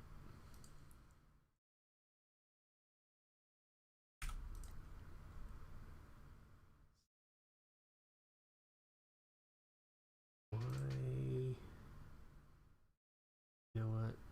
I don't care right now. I'm gonna not worry about it. Yeah, and I've even thought about, like, in OBS now you can do a virtual camera. So I've actually thought about streaming it in, you know, a Discord server also at the same time while I'm streaming, because I can use that as my camera in Discord. But then I have to monitor voice channel in a server also, which is doable. I just don't know that I'm ready for that kind of logistics yet. What is my distance here? I don't think that this is enough. That's a 12-inch floor. That's probably not enough. I'm not going to worry about it right now. All right, let's get some 3Ds up in here.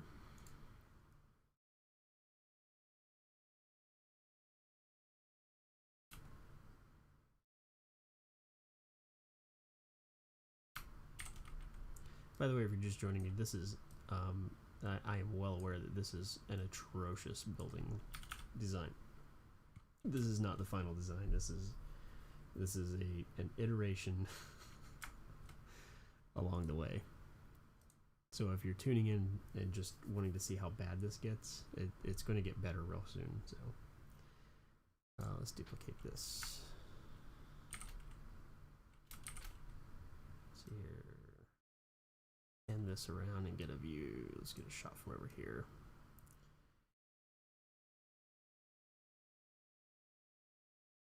I want to kind of do a bird's eye. I don't really like the bird's eye. I don't think it tells a good story. This, on the other end, tells, you know, what their neighbors are going to have to look at.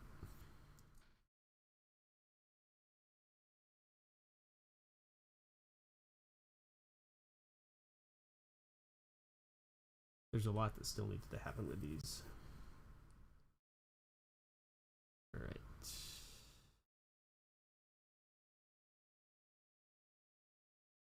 Can I fit these on here? It's a pretty big perspective right there. You know what I might be able to do is throw this one down here, and then this one can come up here. That works. Might be able to set that up one for Architecture Discord soon.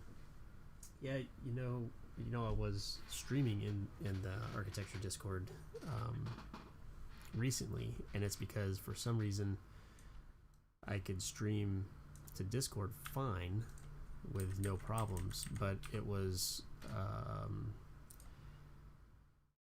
in my honest opinion, my ISP probably throttling the connection to restream Twitch and YouTube because it knew that people were streaming, and not allowing me to do that way. Because I'd stream fine in Discord, and then as soon as I started streaming to Twitch and YouTube, it would not work. So, my little conspiracy theory for the day. But yeah, I think occasionally I'll probably still pop in and stream just in you know, the Discord servers. I've never actually streamed in my Discord server, which is funny. Is there a way to see it in the future from the beginning? Do you mean the stream? This is garage perspective. So all the streams, if you head over to the Creative Things YouTube channel,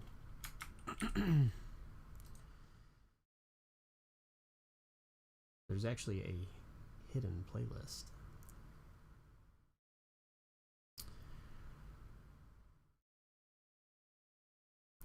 So on the channel, you see, you know, the preview video comes up, and then there's Coffee with Creatives, how to model, and then there is, oh my lord, where is it? I know I've got it on a playlist.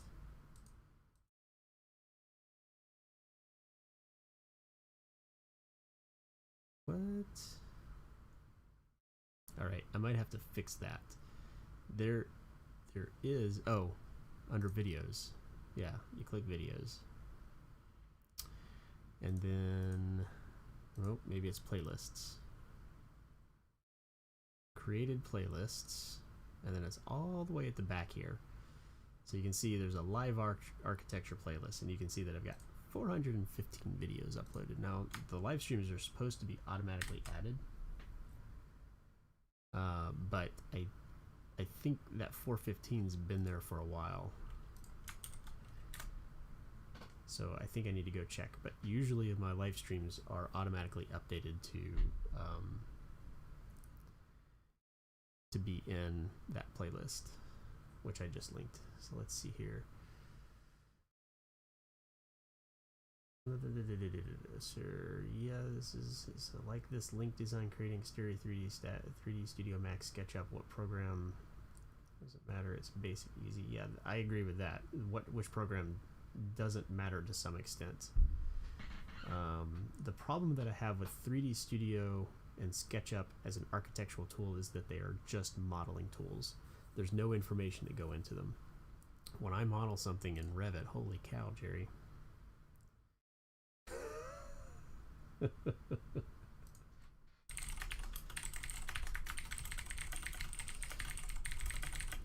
Getting on the iteration of your design input if you are able to hop into the stream.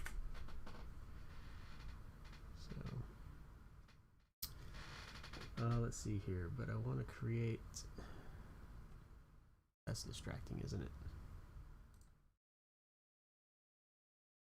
I want to create like this design in Revit with in-BIM options, but as I said, creating that is really hard. I don't know. It didn't. I don't think it's that hard. It's gonna be challenging for sure. You're probably talking about like this this organic kind of filler right here. This would be difficult, not impossible. Zach Cron over at builds.blogspot.com has some great ways to do like image manipulation, so you can find an image like this and bring it into Revit, and Revit will automatically subtract that geometry based on that image from that. So it would be a really easy way to set that up. I mean, I think the most difficult part about this project is going to be getting tenants that have a skyline and whatever this is supposed to be living there, and also going in the front entrance without hitting your head on the canopy there. Oh, it looks a little low. Let's see here.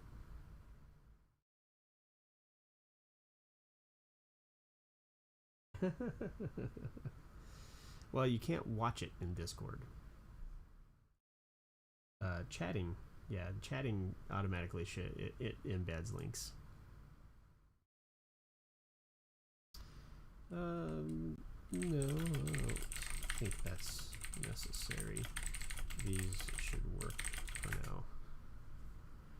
So Jerry was sending over some 2-story ranch buildings, and that looks like it's from what's that show that I just finished watching not too long ago? Yeah, see, I think this is kind of what we're trying to go for, that center mass with the low ranch on each side of it. Hey, Joanna. Do we have the Architect's Field Guide to Houses? Was that the book that you got for your class? No. Oh, okay. Oh, that was like craftsman style houses, right?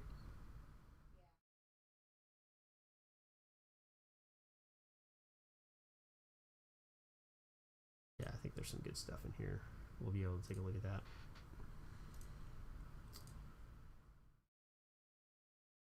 Cool.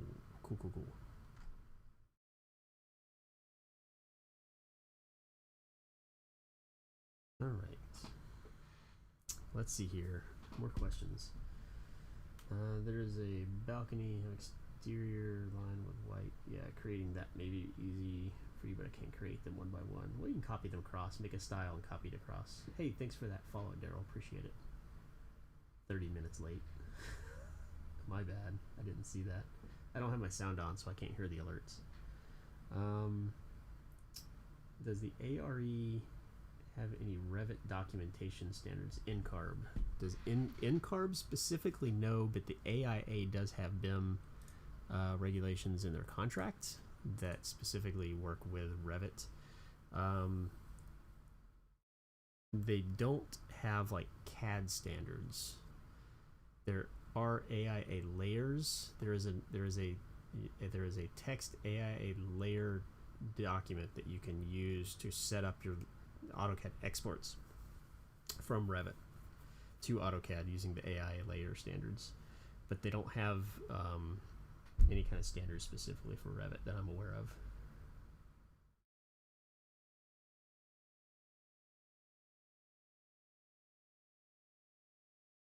Yeah, I feel like I had that book at one point, and I don't know where it's gone. Okay. So here we are. Here's the ugly set. I think so. Let's do this just for the sake of the project. When I print this, I'm going to print this as option A, and it's going to have this information. This is the ugly option.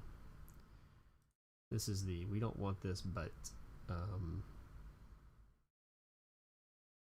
you do want something that's within budget without cutting a bunch of holes in your house, and this can sit on top of what you got. It's that option. This should be the cheap option. let's just print this and see what happens.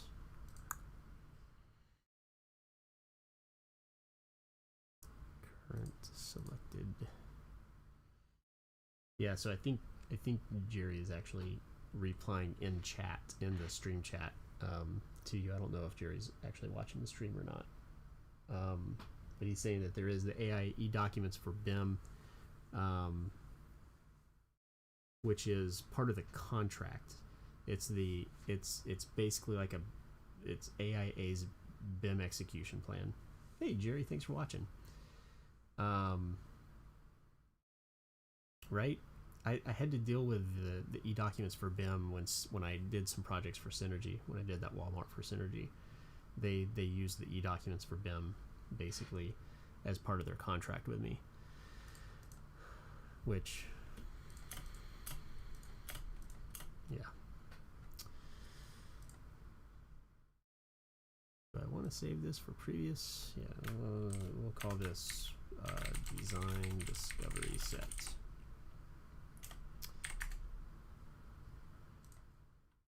And then we'll need to make sure we're using the right printer. And then we will take this to 24 by 36 preliminary, color, vector, yada yada yada. Hit OK. We're going to close this and make sure, yeah, we're going to keep that date right there. Save this. You know what I don't need? I don't need these levels in these views.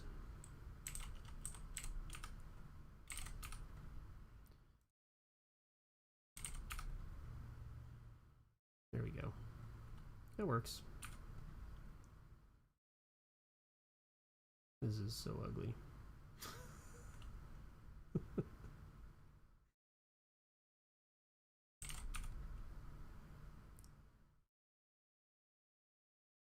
Alright, now we can print it.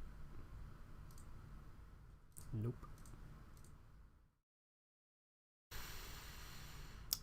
Fine.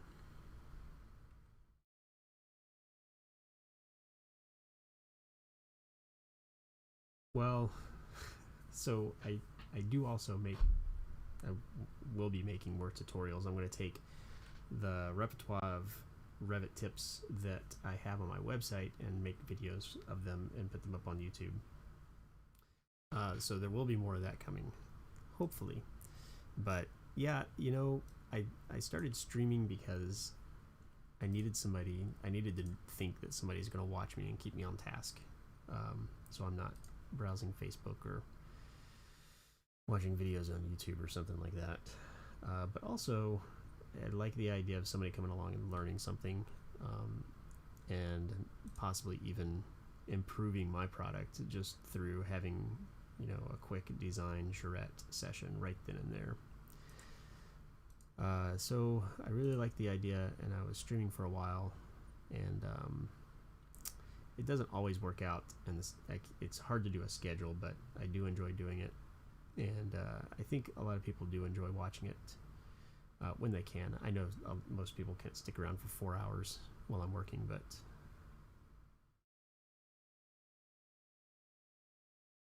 I understand that.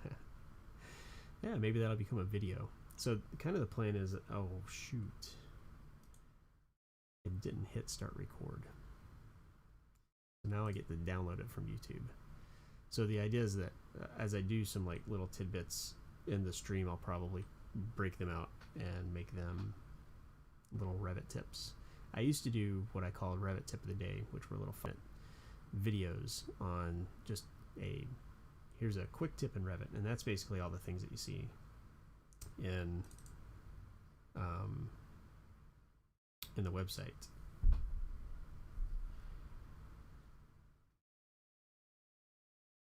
So this is going to be Hurt Residence Edition Design Discovery. We're gonna call it DD set. I know that it means design discovery.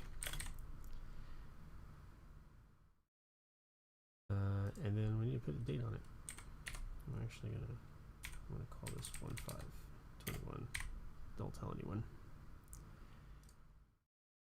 You know what I didn't do is I didn't call it option A. That's okay. I do need to check it before I start changing things though.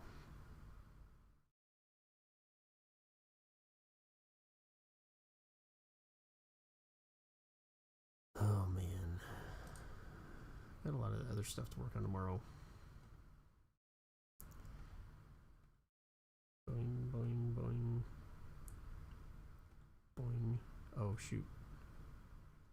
Well, let's go ahead and rename it.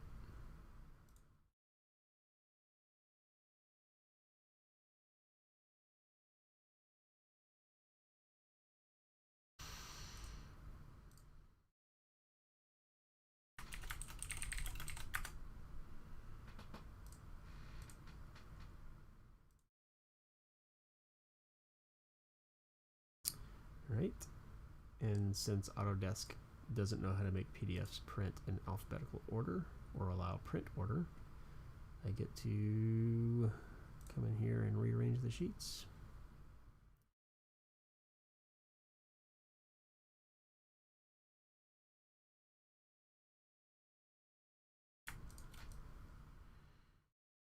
Come on now. There we go.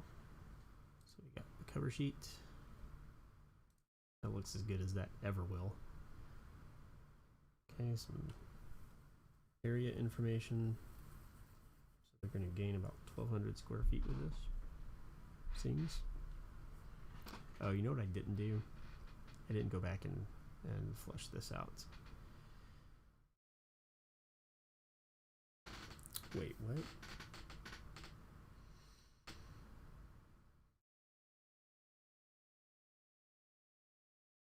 Does anybody else see the math problem here?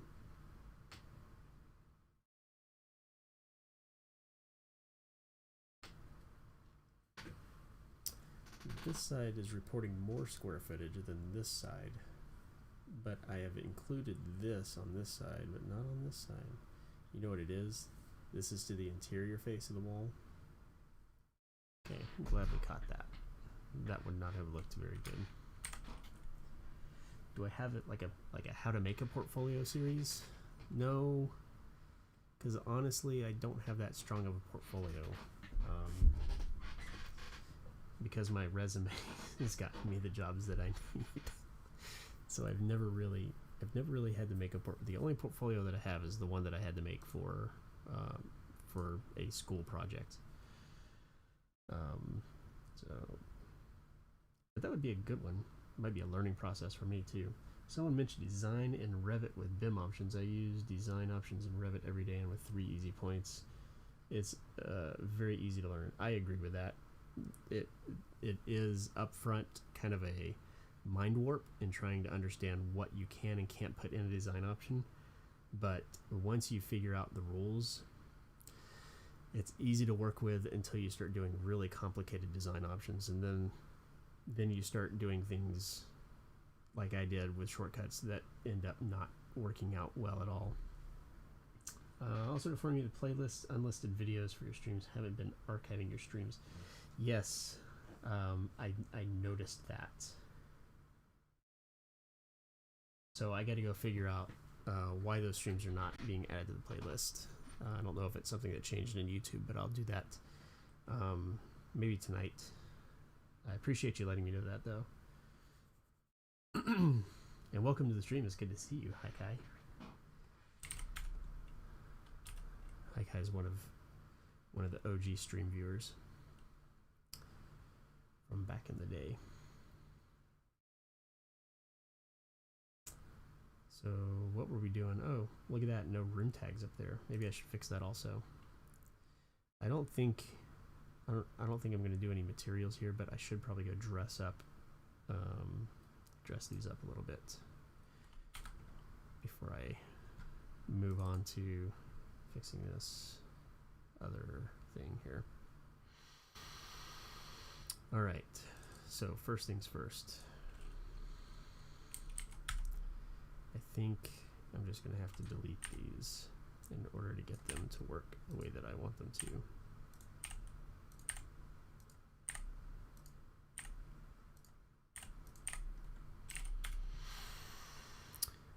Okay, area boundary.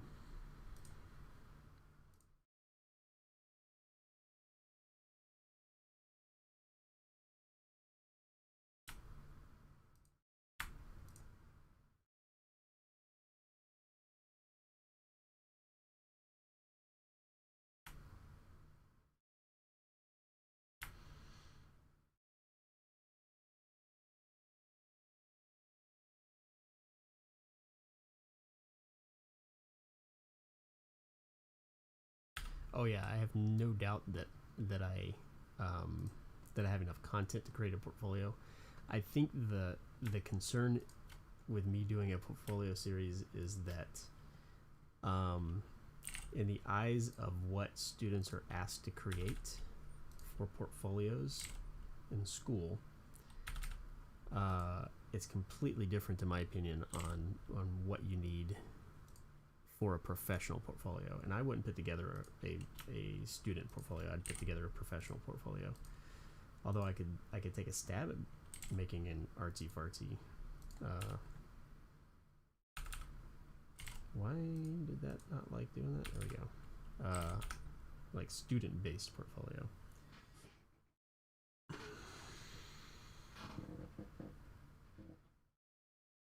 Yeah, so in this case, none of those. It's just the center of the wall that I'm drawing. Typically, I do the exterior face of the core for conditioned spaces, since that's usually what needs to be air conditioned.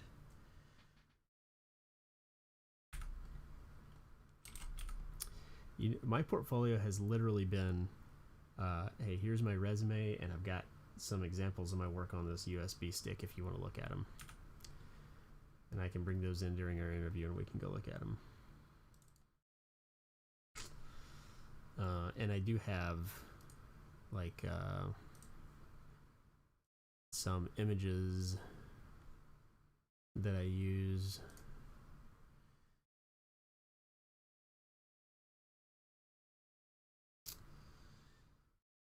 Let's see here.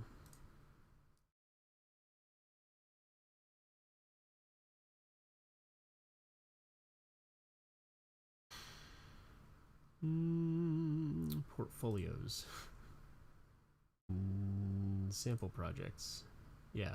So I have like some sets of drawings that I've worked on recently for my residential stuff. And then I've got like some recent renderings that I've done to show people what I can do for rendering. And I guess I've got some VR demos that I use also. All right, so we got the area taken care of.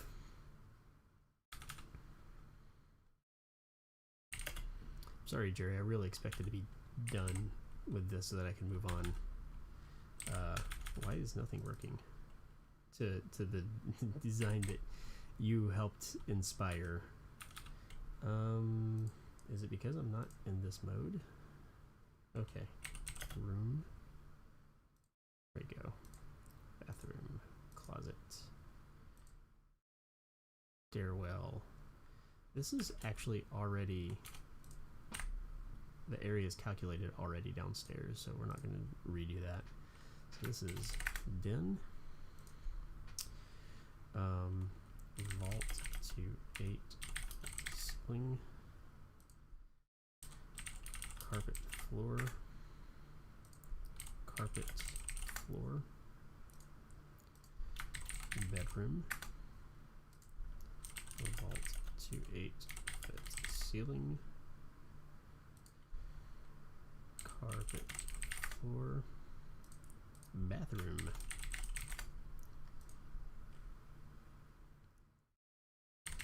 Vault to 8 foot ceiling. And I'm having to do that because I have a 6'8" plate on here to keep the massing down a little bit.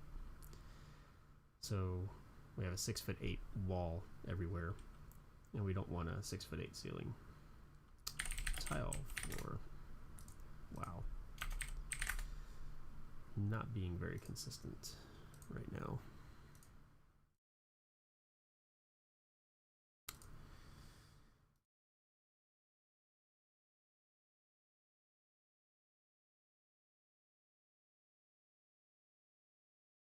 Yeah.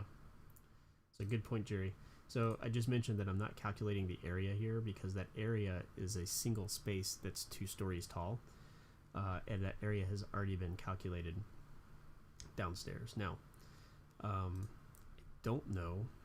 So what's really interesting about this is that I said that, but this is not an area plan. This is just where I can say this is a stairwell.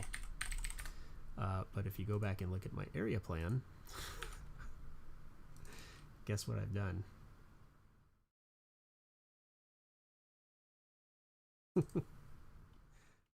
Calculated the area twice. Well done, me.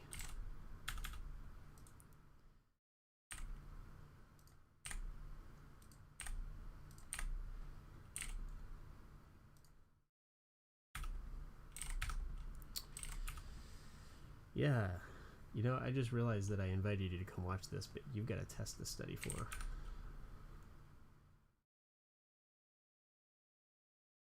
All right, I think those are the. Oh, I was going to clean up these elevations a little bit, and so I will just go find my handy dandy elevation mask. Yes. Let's go. Let's go. Elevation notes. Elevation. Where would that elevation mask be? Not under.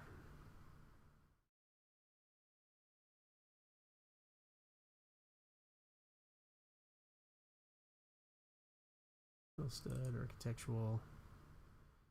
That's like the first family I ever made.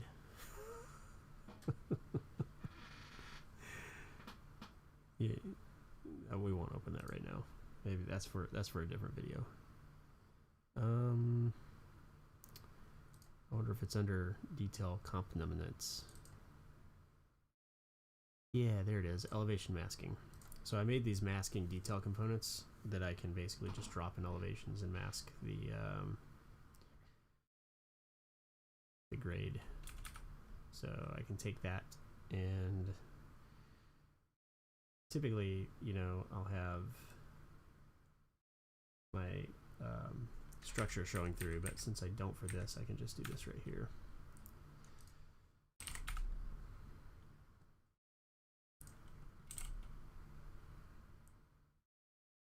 So I've got it set to show a 1 foot grade drop. So on the final elevations, I'll actually go and modify this a little bit so that it's accurate with, you know, the garage door being lower than the rest of the house and stuff like that. But that's a nice simple solution for that. And then I've got one for I have one for sections too that has the drop and the well, let's see here, I can open that up real quick. Not for that view, I can't. Load family. This one still needs some work, but it's more or less works. Now it does require the rest of the structure to be modeled in, so you can see it just masks. So you imagine you've got your stem wall in here with a slab, and then you just drag this across. One of these will let me drag the whole thing out. Doesn't, like I said, it still needs some work, but you can see I've got anchors and sill plates. So this is my, you know, my lateral or transverse section, and for a majority of the projects it works. It does require some manipulation on some special section occasions. Let's go here. We're gonna show that this is a 6'8".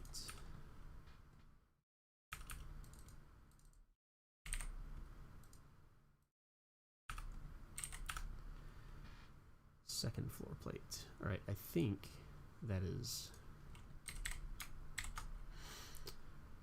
done.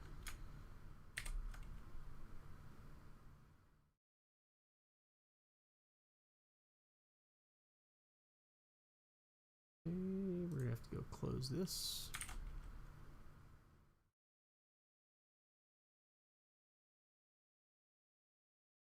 And then the good news, Jerry, is that I'll do that roof really quick. I think you're gonna be happy with the way it looks. I can't do the dormer all the way across the front because of the way that the house would set up, but it does set up for a really nice front porch, front porch area, and it does set up to have a nice pop-up mass on top of it. So let me get this saved. I'm not even going to check it. That's how confident I am that it's fine. Famous last words.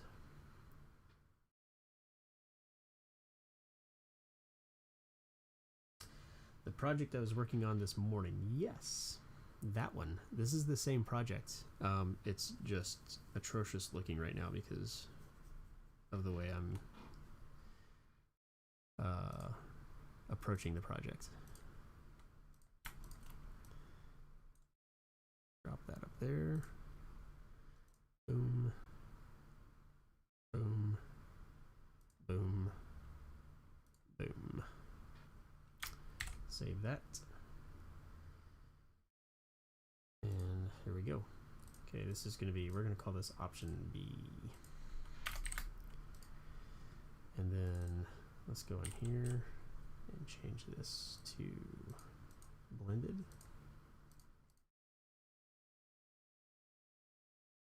All right. Now let's just go ahead and do this because this is why Jerry's here. So this version of the design was inspired by a comment that Jerry made earlier when he was helping me with some feedback on this project. And what he was saying was that we can run this roof all the way across. And I got thinking about it. I was like, one of the issues that we end up having is this entrance, and I think we might be able to maybe gable this or maybe bring this down. I'm not jazzed about this quite yet, but you can see here what I was talking about with this dormer, which might end up just going away, is that if I bring it all the way across, it ends up being over the porch area. And I think if we bring this back to this, it doesn't make a lot of sense. Like if we bring this dormer back here, it doesn't make a lot of sense. And as much as I love garage dormers like this, I think it's just going to have to go away. Good news is I'm quick enough to where I can add that back really easily if I need to. But I think what's going to happen is we're going to have a pop-up mass right here.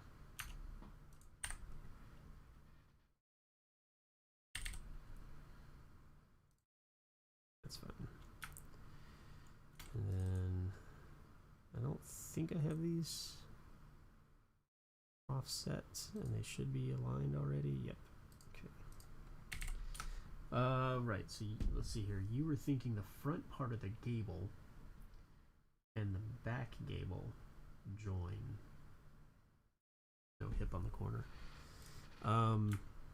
Well, so I run into this issue, right? If I don't slope this face, I run into this. So something has to happen between here, and you were thinking that it goes up and back like this, right? So if I did, geez, how would I even do that?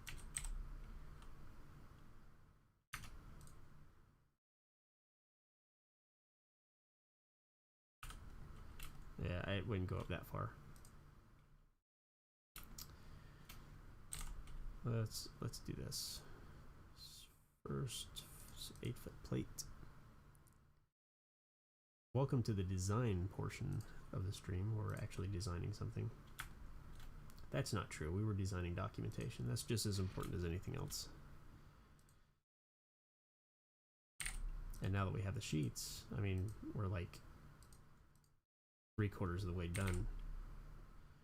But, you know, it helps to add slopes to roofs. So I've been told.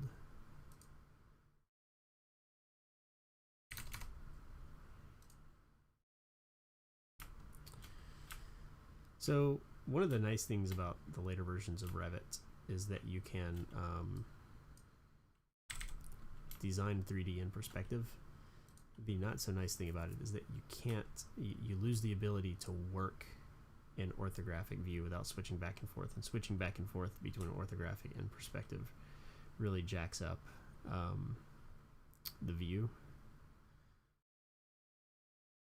So what I'm talking about is if I switch back to orthographic, right? So now I can see this in elevation and I can just move this straight down. As to where in perspective, I don't have the ability to do that without massively manipulating the view. Okay, so this is what you were thinking right here. Which, I'm not jazzed about that either.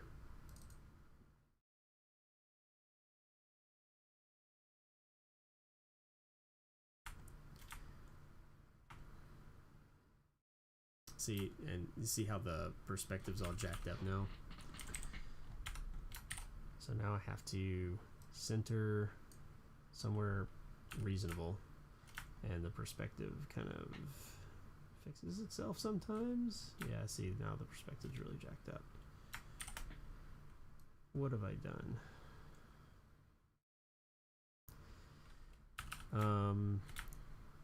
What's my trick for this? It is reset crop boundary to model. Reset, and then I center. I had a trick for getting this to work.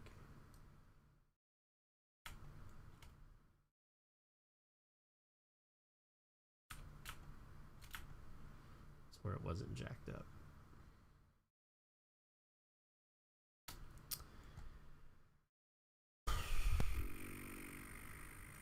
What was it? Oh, that's interesting. Whatever I just did fixed it. Okay. I see some opportunities with that option. Boy, who were you, Chester? But you're not getting an equal amount of gain for the price of the cost. I agree.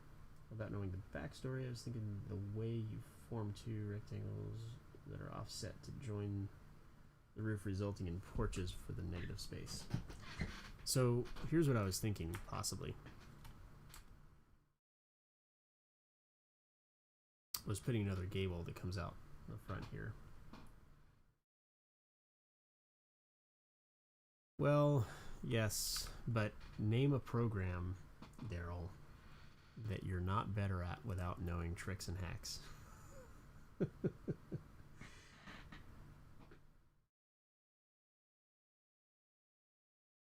So and I think even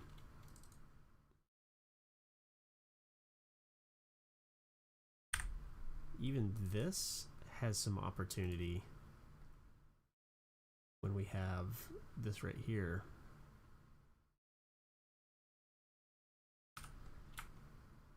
I don't like the way this corner works right here, but I think that there's some opportunity here for this to be, I mean, this doesn't look horrendous. And now it's back again. Nope, there we go.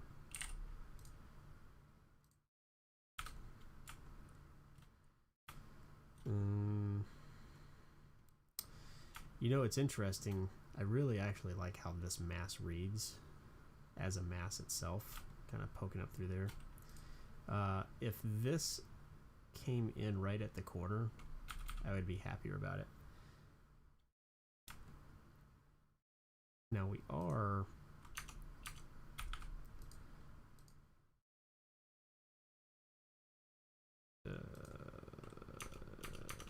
why can't I select this roof? There it is. That was weird. We are basically getting rid of this entire roof if we do this. I mean, because this is all going to be built up back here. But one thing that I did like about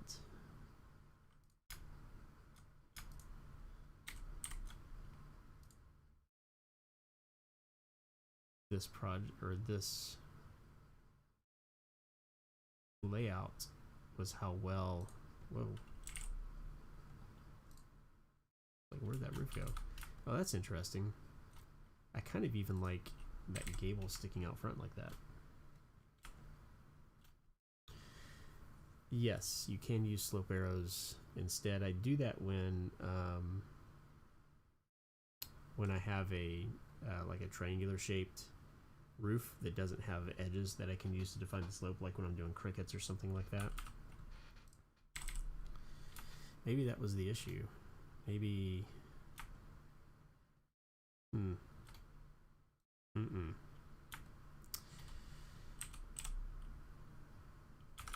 I think the front entry is going to have to be redefined when we do this.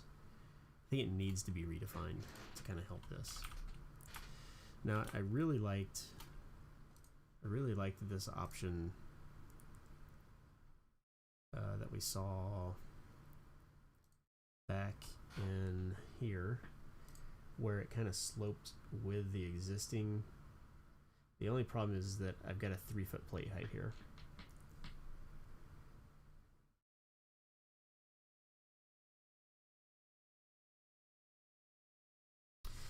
Yeah, I don't think there's a need for me to make a mass and then convert it to a roof in this case. It's easier for me with my familiarity with the roof tools to know what shape I'm going to get when I create the roof. Like for instance, I could go in and I'm just gonna hide this for now. So I could come in and let's see, it might actually give me a grip handle. Will it give me a grip? It will give me a grip. I can just come in and do this, right? And bring this roof down to right there. And that already makes a world of difference. The issue is that makes this slope 5 9 1/28 of an inch. Not a mark that a framer has on their rafter tool. But it does clean up the look significantly, and I didn't have to use the massing tool to do that. But you know, that again comes with familiarity with the tools. Like you're talking about hacks and tricks and things like that. I don't know if I'd call that a hack or a trick. That's just knowing that you can do stuff like this with roofs. And knowing, you know, how that affects the rest of the information in the roof. So I know that it affects the slope, and that, you know, I would have to be considerate of that. Man, I really like this big front porch, and I know they would too, because they're a big family. So one of the other things that that I am considering with this option is, let's see here, let's make this an option B type, duplicate option B.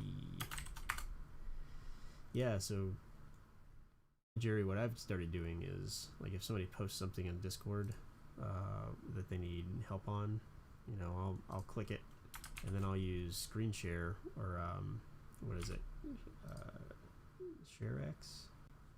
ShareX,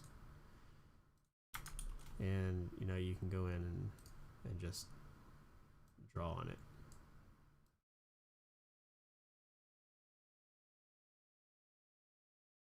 Right? I mean, it's a horrible drawing, but you know what you did was great. That sketch that you put here, let's just bring that up. Where did you put that? You put that in, well, I didn't mean to do that. You put that in, because man, yeah, you whipped up this sketch using Microsoft Paint. You said forgive the sketch, but I mean, this is where we went from that.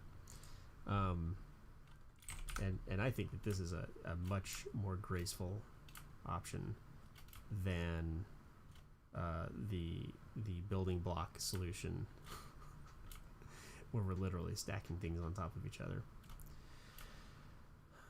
And you know, you might even be able to get away with putting a couple little dormers up here.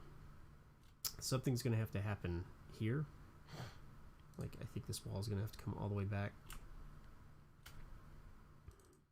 Let's just see what happens here.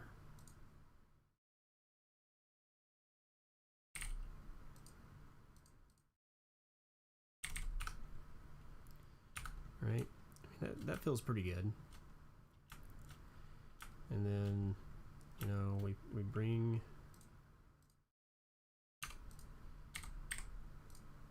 this out here.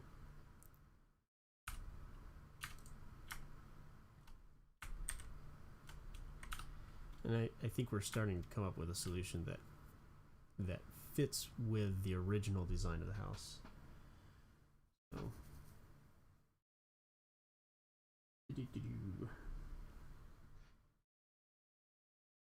what if it sloped with the existing? Yeah, you're talking about what do you mean sloped with the existing? And he still had the wrap around porch portion. So you mean doing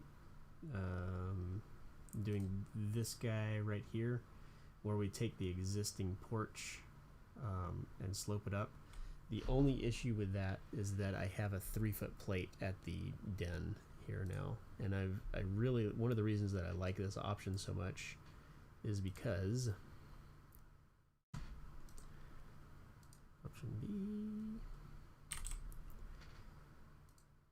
VG blended. I really like the way that this is laid out with a bedroom, closet, bath, a den right here. It sits nicely over the existing garage mass, so we have plenty of walls for structure and support. And then the downstairs down here actually worked out really well as well. Blended. Right, so we've got an office and a workout space. I need to move this door up, but then we have opportunity for another pantry here. Stairs coming up. We can put maybe like a drop-off area, and I think these rooms don't even need to be this big. So that's what, 13 by 11, so that's, you know, a decent office space. So we can do something like maybe with the drop-off area, I move this door up, the drop-off area is here, and then it's like an alcove right here. Or we can do the drop-off area, you know, right here, and this room is a little bit different. So, but that's one of the reasons that I really want this to work, right? Is because I really like the layout, and I think it works with what they're wanting. Especially this. Now, the only problem with this layout is the windows here. So you can see I'm going to have to put a horizontal slider up here instead. But what's nice is that with this roof here, I now don't have to worry about the windows down here and the windows up here aligning and messing each other up. So this is, I think, a really elegant solution for something like this, and it definitely needs to be developed a little bit more, I think.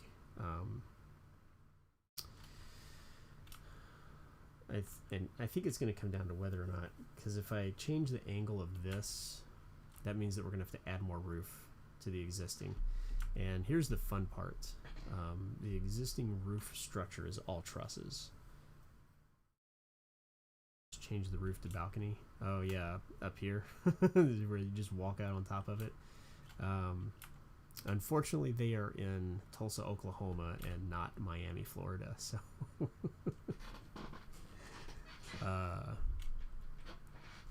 as nice as that would be, I think that's not in the budget, because then you're talking about putting in a drainage system so that this doesn't end up getting wet or anything like that. I think they would rather have the porch down here and not have the patio up there. So, but with this, I get a full 6'8" plate right here. So it's a little bit low back in this corner over here, but you know us, we like to vault our ceilings, so that's not too big of a deal. I'm going to go ahead and change this to like a, I have a 4.0.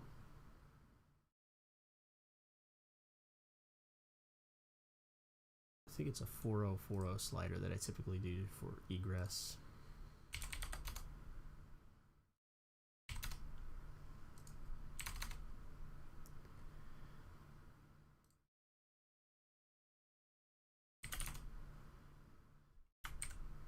Ooh, even that's pretty close. So I'm going to have to go back and check my dimensions and make sure that we're good with that. So Anyway, I think that's going to be it for tonight. This is good progress. I'll be able to wake up in the morning and get this out to the client. So pretty happy with this. Thanks for sticking around. Thanks for working with me on this, and for all the follows. I really appreciate it. Let's see here, Kenny, Reps 4, Daryl. Really appreciate the follows today. And yeah, I'll check that out, Jerry. I appreciate that. And yeah, thanks a lot, everyone, for sticking around. Hope you enjoyed it. And we will be back tomorrow morning. I'll be back streaming again tomorrow morning. So